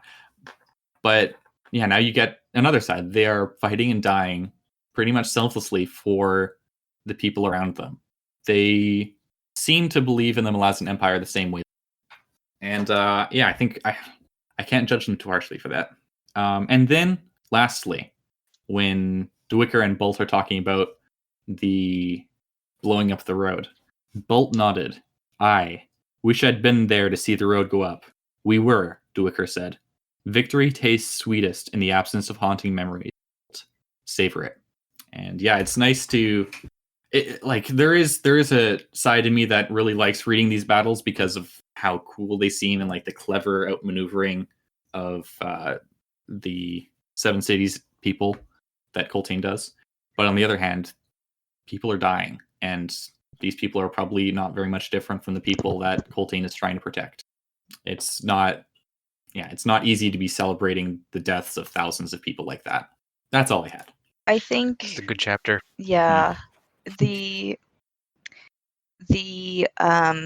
completeness that Erickson brings to the story is, I do appreciate it a lot, because just take like any superhero movie we've ever seen, for example, right? Like, yeah, like, I mean, I love the action in the Transformers movies, as I've said.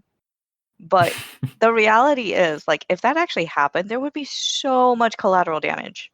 So while it's fun to like watch these massive battles in a fictional medium, a fictional world, if that were actually happening in my real life, that would be so scary.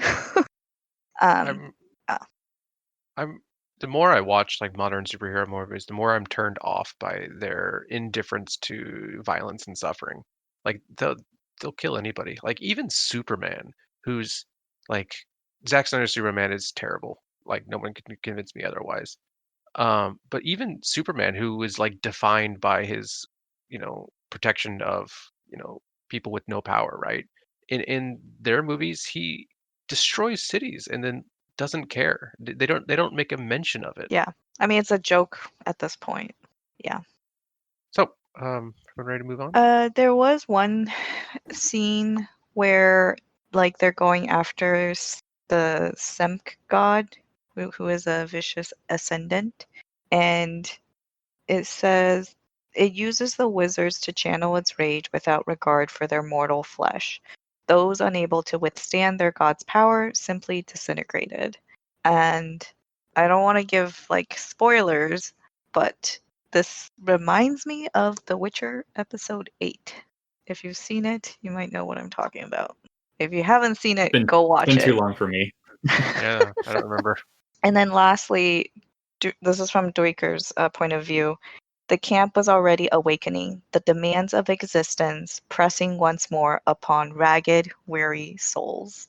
It's very poetic the way that is written, and I'm not saying that I am suffering the same as the people who have suffered in battle. It's just now that when I wake up and when I don't want to go to work, I'm like, the demands of existence. The grind is real. The grind is real. Cool. So, move on. Questions. Do we have any? What's that? Questions. Yes.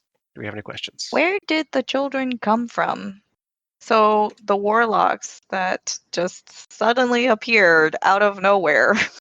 So, yeah, remember at the beginning of the book where it was said that when the Wiccan Rebellion was put down, the warlocks were basically crucified. I think it was crucified. Or Yeah, they were crucified. something like that, in front of some Malazan cities. So basically what happens with the Wiccan warlocks is when they are dying, a crow will come down to take their soul and then bear it away to the Wiccans, where it gets reborn into a new body. So Sormunath, Nilanether, these people are all presumably generations old, with Sormunath being the oldest of them. And yeah, they're just children who are far, far too old for their bodies. I think part of it was in that scene, like there was no mention of these children in the scene until they were dismissed. And then it's like all of a sudden, oh yeah, the children also left. I'm like, they were there? Yeah, that just took me by surprise. Yes, Ma? Specifically, when this kind of rebirth happens, it's when the child is going to be stillborn. They wait for the next, basically like dead on arrival baby to be about to be born, and they deliver the soul to that. And it's reminiscent of, though slightly different from, the reincarnation of Tattersail as Silver Fox, right? And I believe that child was supposed to be stillborn as well. Oh, interesting. Okay. Yeah, I believe early in the book, I think it was Duiker. He says, yeah, the Rivi and Genabakis have a similar, maybe called it superstition, but obviously it's real. Yep. Chapter 11. This is a long one. Mm-hmm. On the Solana, they hitch a ride through the warrens from a giant undead dragon, creating a rent and curled Emmeline in the process. Culp seals the rent with help from the dragon and others. The dragon enters another warren of fire, and Culp, Felison, Bowden, and Haboric fall or jump from the boat landing into the desert. Bowden is gilded. Upon learning that Bowden is Felison's bodyguard from Tavor, Felison forces him to leave the group, and then the whirlwind comes. Fiddler and crew learn that Iskaralpas plans to get Apsalar to become Shaik. There is also a plan to fend off shapeshifters. Apsalar pursues Servant, who has left the temple, and who we discover is her father. Everyone follows after her. Ikariam is getting closer and closer to remembering his past. Kalam finds 1,300 crucified children. The group enters the Imperial Warren to travel to Aran. Lostara Yil finds the open warren and encounters Pearl, a Claw agent. They enter together to chase Kalam. The crucified children are taken by Apt into Shadow. Shadowthan will use them as an army. One will be Apt's child and is healed to look like her. Apt and the boy follow Kalam. So dragons. Yes. Undead dragons. Giant undead dragons. Bigger than Anamander Rake. Yeah. I got a little tease for Panda and Jasnah. This dragon has been named before. Oh. In these first 2 books, you mean? Yep. Yes. Are you asking just- us for a guess? No. Oh. You'll have absolutely no idea. It's a little Oh. something. So other than, cool dragon terror-renting, warren traversing cool stuff, what stood out to you? Yasmin, you want to start? Yeah, I've got a few because this was the craziest chapter and was just packed full of stuff. The Bocarala worshipping Iskarl and the fact that Mappo or Fiddler, one of them, talks about how they use poop in their worship instead of this sacred text because they can't write. I liked that Kalam made fun of the idea of making magic items out of valuable gems and that the magic item was a rock. And I also loved the scene where Shadowthrone got really pissed off at Apt for rescuing all the children and Apt adopting the child and making its face like that of an Aptorian demon. Those were my favorites. Standouts. It is creepy, but it's also adorable. That's a good way of putting it. I got this little boy, and I want him to look like me. Yeah, it's motherly instinct. And Shadowthrone makes fun of her for it. Demon is scary, but she's so sweet. Yeah, we really get our expectations played with demons. Because so far, all of them except for Pearl have been like pretty scary, or at least malicious in some way. And Apt is she's just a nice person, Demons. Mappo and Ikariam too. They get that route. Yeah. They're not demons, but they're scary boys. They're monster boys. Scary boys. What is so scary about Ikariam? He's just like a guy, right? He's like a big troll with tusks and stuff. Not that scary, right? You'd freak out if you saw him. Yeah. He's like 7 feet tall. He's tall. Yeah. He's got tusks. And he talks scary. Panda, anything stood out to you? Yeah, a lot of what Jasnah said. Like Laganaz had sacrificed himself to plug up a wound, and then Culp goes and creates another one. I was like, doesn't he seal it back after going through it though, or don't they? He himself, they seal it. Yeah. He himself couldn't. He had to call upon like all the gods and whatever else and the dragon was there, to help him seal it. And I was like, oh my god. It almost killed him. Yeah. It's It's. I mean, how else was he gonna get them out of there, right? I'll admit, like the whole Warren thing with the ship and his illusion stuff, that was quite confusing to me. And me too. It's a confusing concept. Yeah. Because, like, as he said, he's trying to fool reality itself with his illusion there, and it apparently works. Right. I was rereading that one with audiobook, and I was doing the dishes, and I had to keep pausing, backing up, grabbing my Kindle app, and looking at it to try and figure this thing out. Yeah. And I still don't really understand it. Yeah, I've read it multiple times, and it's still hard to follow. The relationship between Ikariam and Mappo. You know how when somebody asks, like, oh, what's your relationship status? And then, sorry, let me say that again. It's complicated. Yeah. Like,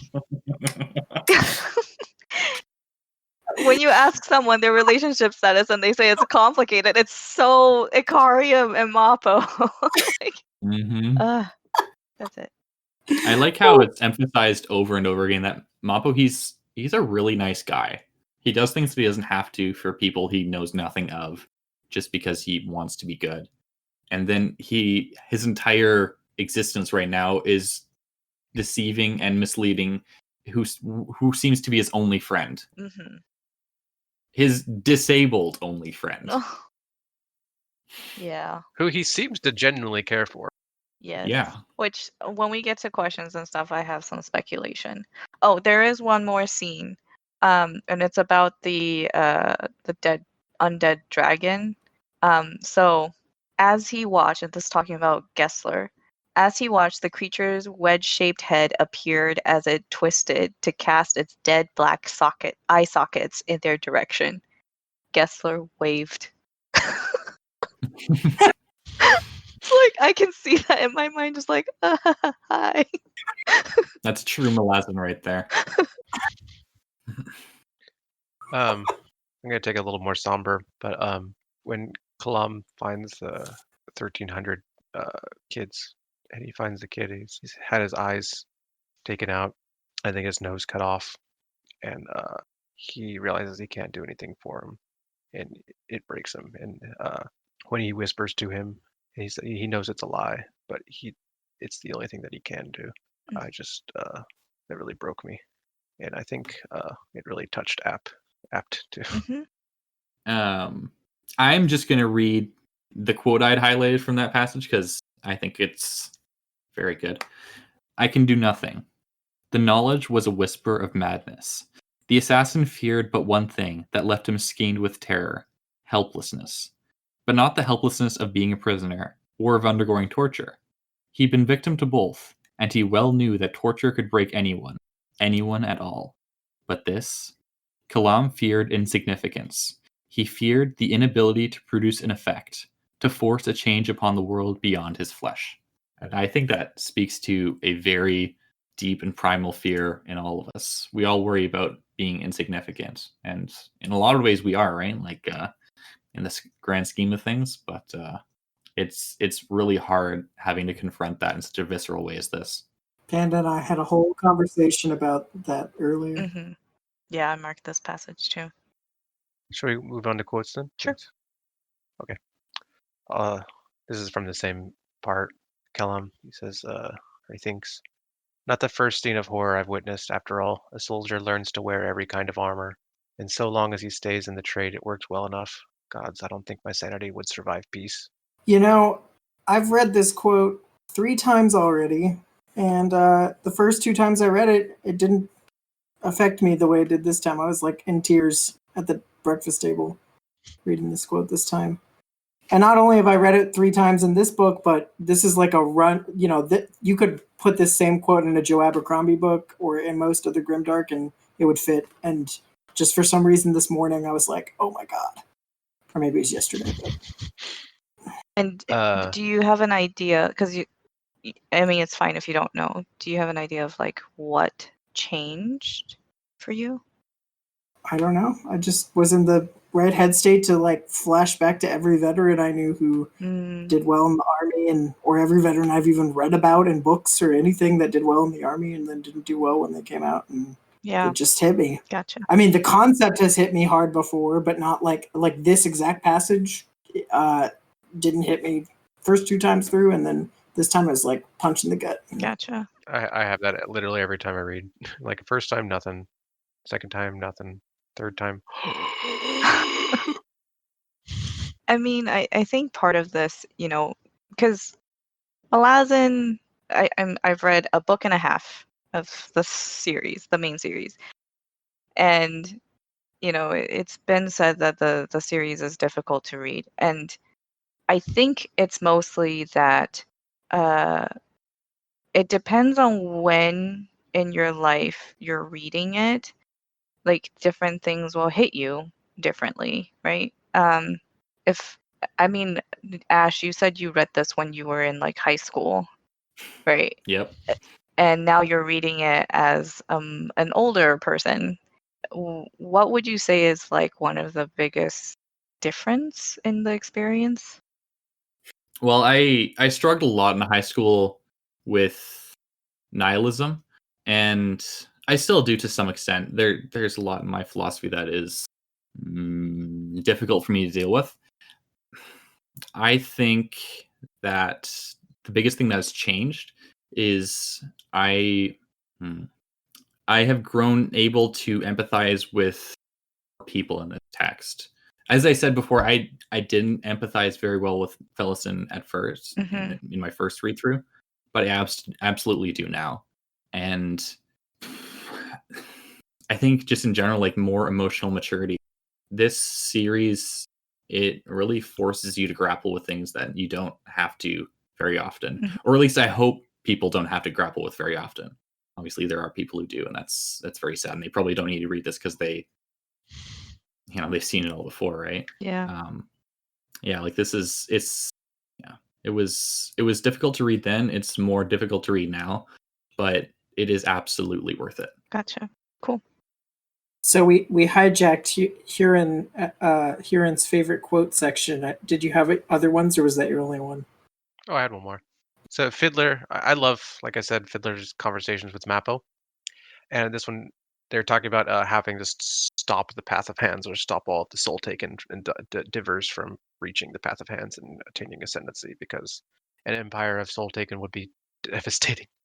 Fiddler grunted, "Are you implying that an empire born of Soul Taken and divers would be inherently worse, more evil than any other? I'm surprised, Trell. Nastiness grows like a cancer in any and every organization, human or otherwise.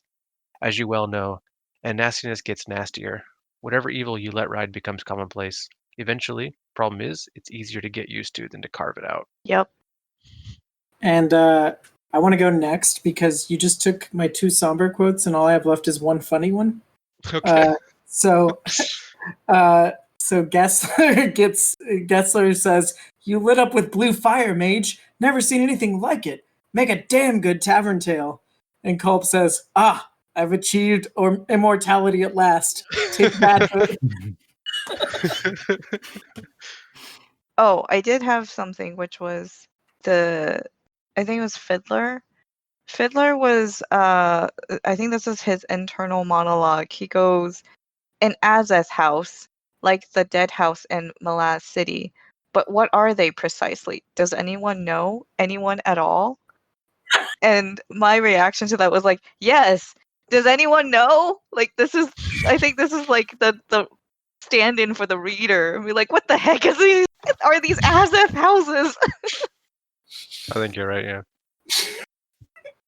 Hey, I was the one picking those up in the gardens thing, so I'm glad you took it this time because I totally didn't. Probably out of everybody living, I bet Quickben knows the most. Because you guys noticed it was chapter 23, Gardens of the Moon. Quickben wrote a book about the Azath, so we should ask him. I think Shadowthrone knows the most, and he's not telling anyone. That's a good point. Or maybe Gothos. I was going to say Gothos probably knows a lot about it. He knows a lot about everything. He thinks he does, at least. You could say that about everybody. He thinks he Yeah. knows. We think we know. We think we know. Well, What I know fools I we don't are. know, but every time I'm like, oh, Gothos seems to have it figured out, Ashaman's like, but does he? Da, da, da. All right. I have a Go quote. ahead. So it's when Israel Pust is trying in vain to turn Absalar to the dark side and get her to be Shaik. Such lures as to entice. Self-examination is dispensed with at the beck and the call of privileges unfettered. She wavers, she leans, see it in her eyes. I do not, Absalar said coolly. She does. Such percipience in the lass as to sense my every thought, as if she could hear them aloud. The rope's shadow remains within her, a linkage not to be denied. Gods, I am brilliant.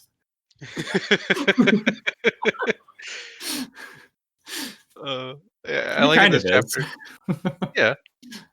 Somebody imagined an empire ruled by Iskarel Pust. Oh, God. So are we all finished with quotes? I don't know where this really fits in. Mappo has a sack, right? Yeah, he's a bag of holding. Yeah. Add that written down for the questions prediction section. Oh, okay. And my thing was, I guess the quote about it is, because he pulled out this like big bone thing that is also a weapon, and It's like a Warhammer or something, right? Reminds me of the Chain Shamal stuff. That was going to be the question. Ah. It was, what do you guys think? What kind of monster do you think this came from? Because he didn't know. Yeah, because it was like a huge. It's like a thigh bone of some sort of huge creature. Well, in It is Gardens a we get portable those. sail. We don't Wait. know enough about them yet. My guess was Kachain Shamal, but I wanted to see if what you guys thought. I would guess Kachain Shamal because we got stuff made of Kachain Shamal bones from Gardens of the Moon, so maybe their bones are good for something. The ka-ching. Yeah, you don't know the Kachain Shamal yet, do you? Oh, is that where the bone phone is also from? Yeah, Yes. from one of their tombs. Okay. So they either They either developed it or looted it, Yeah. and then it got looted from their tomb. Okay. Don't Google could change them all. Yeah, please don't. Okay. It's an ancient race, and they're cool. I won't. All we know so far is bone phone, and they were an ancient species. Like that preceded the ones that Tool called the founding races or whatever. Okay, got it. So the quote here is, perhaps the bone feeds the warrant in the sack somehow, or the handful of irritating people I've stuffed inside and my own fits of ill temper. Wonder where they all went. And I was like, wait, what? He just like stuck people in his sack? Were they alive? No. Wait, maybe. I wonder if this actually happened during it. I wonder if Mappa was a PC and this actually happened with Ice and Erickson's D&D game. It's like putting enemies in the bag of holding because you were sick of them. Like, can I do this? Let me roll and see. Yeah. But also the sack, it reminded me of like Hermione's beaded bag where she used the undetectable extension charm. Yeah. Very similar. Except I don't think she could stick people in there. She never tried. That's true. Spoilers, I guess. So, I had kind of two other questions if we're in questions predictions now. I think that's okay.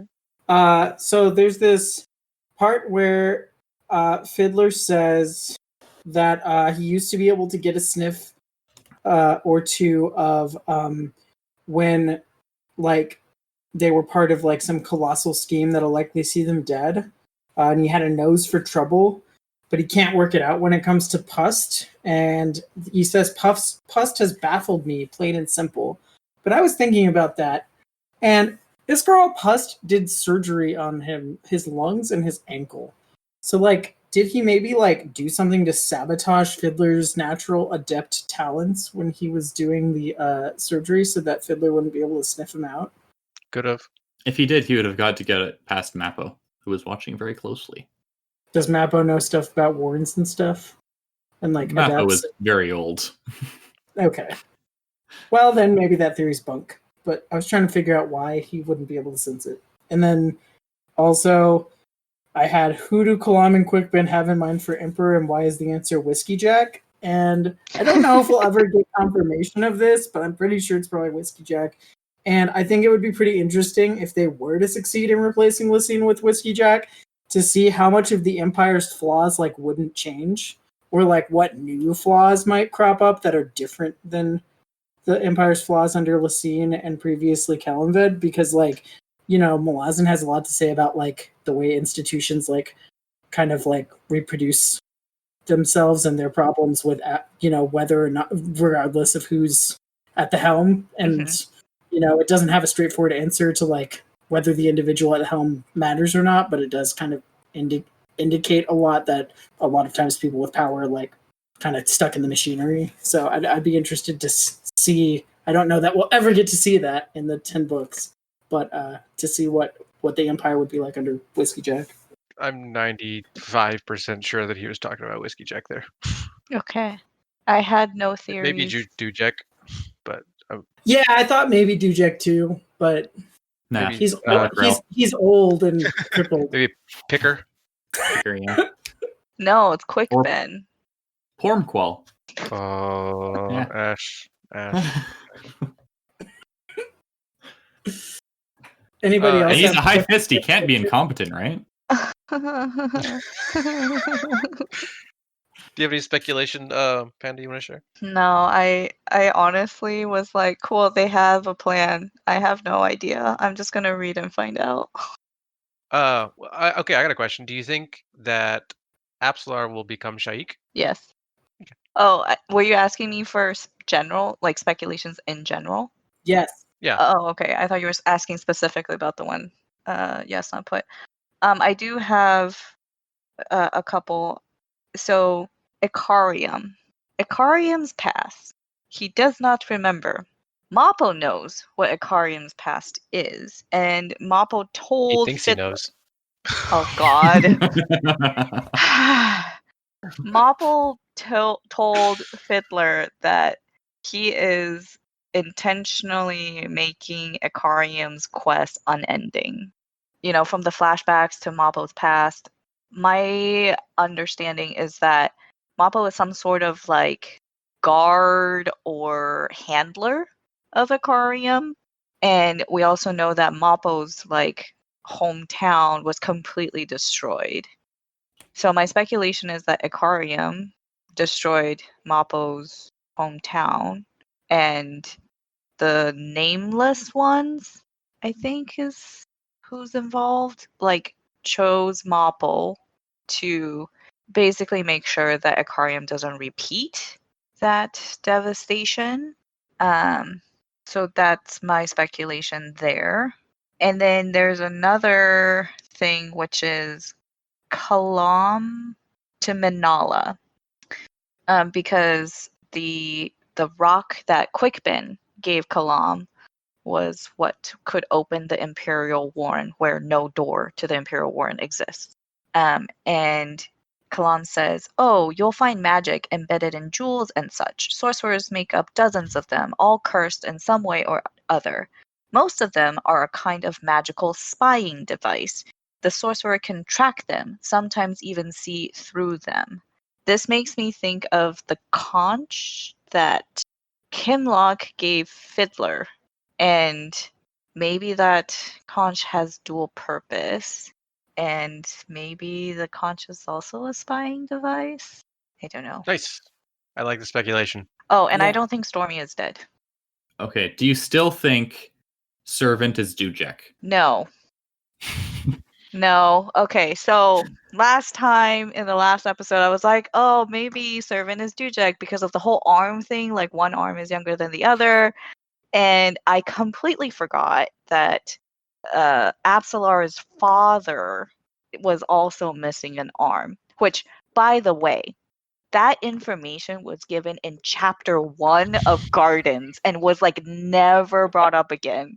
So I'm a little pissed about it because I'm like, usually Erickson will like repeat hints and clues in some way, but this was like, nope, there was just like this one mention and then voila. Well, So there Puss was another did clue. say a lot in connection to Servant. A life given for a life taken. A lot about a lot of, like, he also said it about, And he does say a lot of things. he also said it about Absalar, I think. Right. Or somebody But says it about Absalar. that's the connection, though. Yeah, a life given for a life taken. They took Absalar, so they didn't kill her father when they killed everyone else. That's the. And then there was more clues. The boat. The Yeah, boat is the her father's boat. Okay, fine. But the one Which hits arm back at- thing, the one arm thing was like the biggest one, right? Because there is another person who is repeatedly called One Arm, so that's like at the forefront of my brain, and completely forgot about Fisher Girl's father. Don't But feel bad. I'm pretty sure 95% of readers don't make the connection until it's told Yeah, to them by right, Mappo. no. I sure Totally. didn't. But at least I was Totally. half right. I mean, most of Erickson's reveals are supposed to be hinted at multiple times, and then like it drops on you, and there's no way you could have ever gotten it. He is very good at misdirection. Yes, I agree with that. Oh, and then I have a question. So Quickbin gives Kalam a rock that opens the Imperial Warren. Why doesn't Kalam take the Imperial Warren to the throne room to kill Lysine, and he still goes to Aaron? He. Oh, you want to take it out, Jasna? Well, he might die of thirst or starvation before he got all that way. That's one explanation I thought of, is like he's not supplied for a trip all the way there through the Warren, whereas he could resupply in Aaron and get a ship. What did you think, Aaron? Oh, Panda, are you asking like from now? Should he just take it to the Imperial capital? Right. Well, Yeah. he's got Keneb and Manala and the kids, and he can't exactly take them. That's another answer. Okay. But then let me rephrase the question. Like, he's had this thing this whole time. Why even bother with like getting the book to Shaik to cross the desert to get to blah blah blah. Quickben didn't tell him what it was. Yeah. Right. Quickben likes to be mysterious way too much. All he told him about it was that it was his shaved knuckle. Okay, That's it. I see. Right. Yeah. And When he used it, he was just like, "My God, damn it, Quickben!" and I get the impression that since it was the shaved knuckle in the hole, it's possible Kalam wouldn't have even opened it till he had finished assassinating Wasine as like an escape route. But like then it's like, why didn't you make 2 magic rocks, tell Kalam what they did, and send him through with enough supplies to make it all the way to the throne room and back? You know? I don't know. Quickben. I'm a bit frustrated by this. I almost wish that this rock didn't exist because it feels it kind of cheapens the stakes. Well, like if like Quickben told Kalam what it was, then it would have been a lot easier. Yes. It's almost like, well, yeah, why didn't Quickben tell Kalam what this thing did? Quickben's like your friend who is like way smarter than you, and he just kind of likes to lord it over you way too much, more than is even healthy. And also, so traveling the Imperial Warren, not necessarily safe. Right, I was just thinking that like he uses it and immediately a claw shows up to investigate. And so like think about all the claws he would have to kill all the way through the Imperial Warren to the Imperial Palace from Jonah Bacchus and then back. Okay. So there's that too. That is a very good yes. Okay. I mean the Imperial Warren is well watched, well surveyed. So I get it. Okay, different tangent.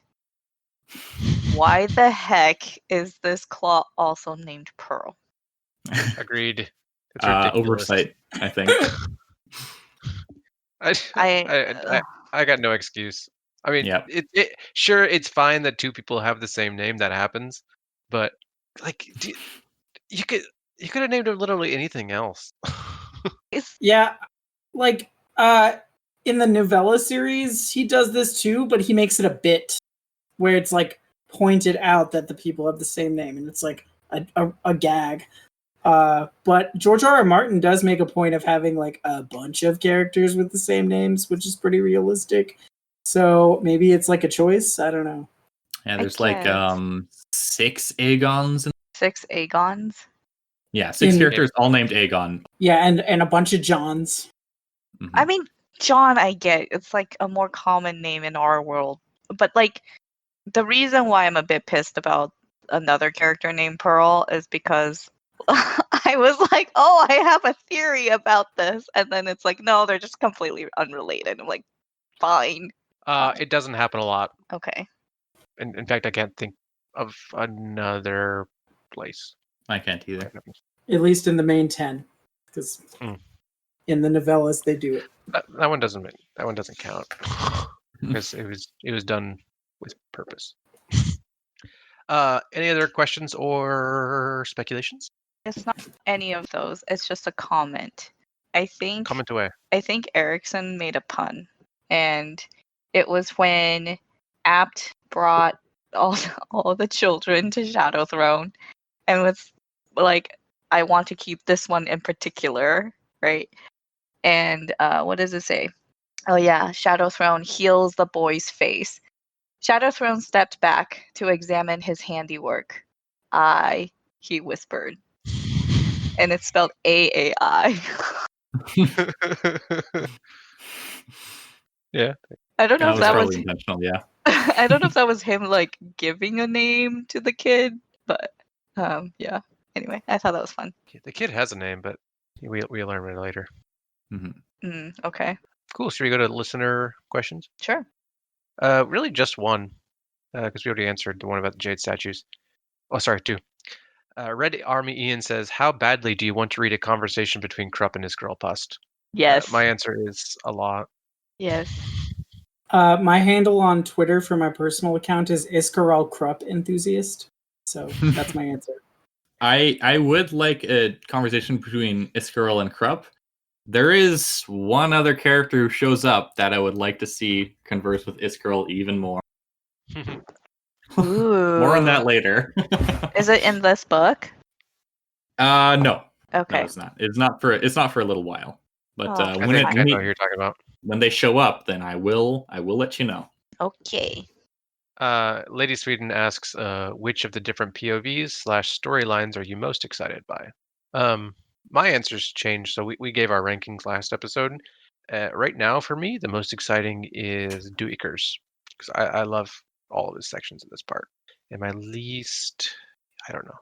It's hard to answer. Panda? I guess Duiker, because he's with Coltane, he's with a lot more people. There's a lot more action. But Fiddler is with the Monster Boys and Absalar. So I think, yeah, it's either Duiker or Fiddler. I really like Kalam's this time, too. But I only really like Kalam because of Apt. And I feel like we haven't really gotten enough of the demon. So if there's going to be a lot more demon, then yes. Yasna? The most exciting POV for me to follow is probably Duikers. Not that Duikers' fatalism and pessimism and nihilism resonate with me that much, but the scenes that we get there with Coltane and the refugees and the sappers and all of that, like that. Those scenes are very powerful, even if they're seen through the eyes of a jaded old man who thinks he's going to die. Ash? Duiker, he's who I read this book for, basically. It's the story that grabbed me first when I was reading the series. Least excited by, I don't know. Every storyline has brought its own merits to the fore, some of which I didn't see beforehand. It's like the one that I'm least engaged with is... Oh God, It's hard to answer, right? It is hard to answer because it's like, what's your least favorite flavor of ice cream? It's like it's all ice cream. Coffee. Coffee. I don't know. There are bad ice cream flavors, but imagine me trying to pick between good ice cream flavors. Okay. I think you could come up with a better. Okay. How about this? It's like picking which kitten is the least cute. Like, oh, they're kittens. They're all adorable. Okay. I'm staring at your cat. He's just vibing. I have a question for everybody, but I think I'm going to wait until the final episode to ask it. It has to do with memory. It's such a tease. I think we can answer it better after the final episode. It's just about Ikariam. Okay. All right. So, does anyone have anything else to add? I still like Gardens more. That's fair. And I'm waiting, like in the I guess we still have 2 more episodes of Deadhouse Gates left. Still got half the book to go. Still got half the book. Yeah, I think partially it's because the pacing in Gardens just was more to my taste. And obviously this one is much darker and heavier, so I'm currently still preferring Gardens. That's fair. I think you'll like the next section. I'm looking forward to it. Yeah. I got everybody else on the podcast a present to commemorate the next section, and that we'll all have gone through this together. So if you get those, hopefully everyone gets them before we record, and just maybe we could all open them while we're on the call. Maybe like before we record or after we record or something. I already have mine. It's open. But I can bring mine so that I can be like, hey, I have this too. Okay. Thank you. Oh, one last digression before we go. Did anybody else get taken by surprise at Bowden? Like the hidden depths within this character? Oh yeah, we barely talked about him. Yeah. It turns out he's a super secret assassin. Spy. Yes. Assassin spy who now has really cool looking skin. So like what could Tavor have provided for him that would convince him to go through all this? Because he's like they kind of make it sound like all the Talons are like keeping their heads down and like scattered. So like, she just give him a bunch of money or like what? I think she gave him purpose. Oh. That's just my speculation. That's a good one. Well, how did she I guess, like, so with Lorne, we never, I don't think we heard about the Talons at all. No. So does she just, like, not know about them?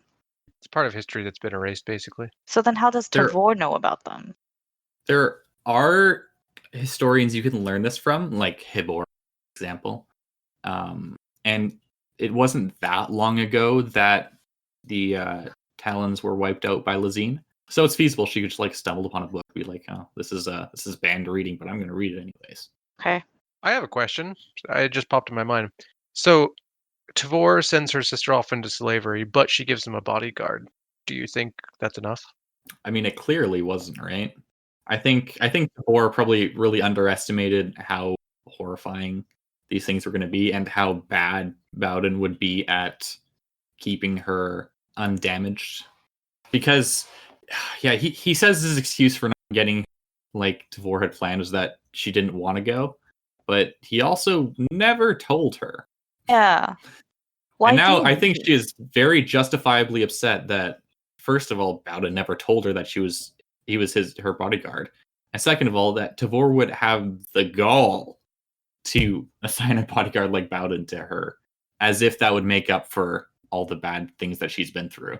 So, without knowing it from Tavor's perspective, what I imagine went through Tavor's head could be very off, and you guys probably have context that'll make you smile and go Rafo, but I imagine that she needed to keep their family safe after what happened with Ganoez and what was going on in the Empire.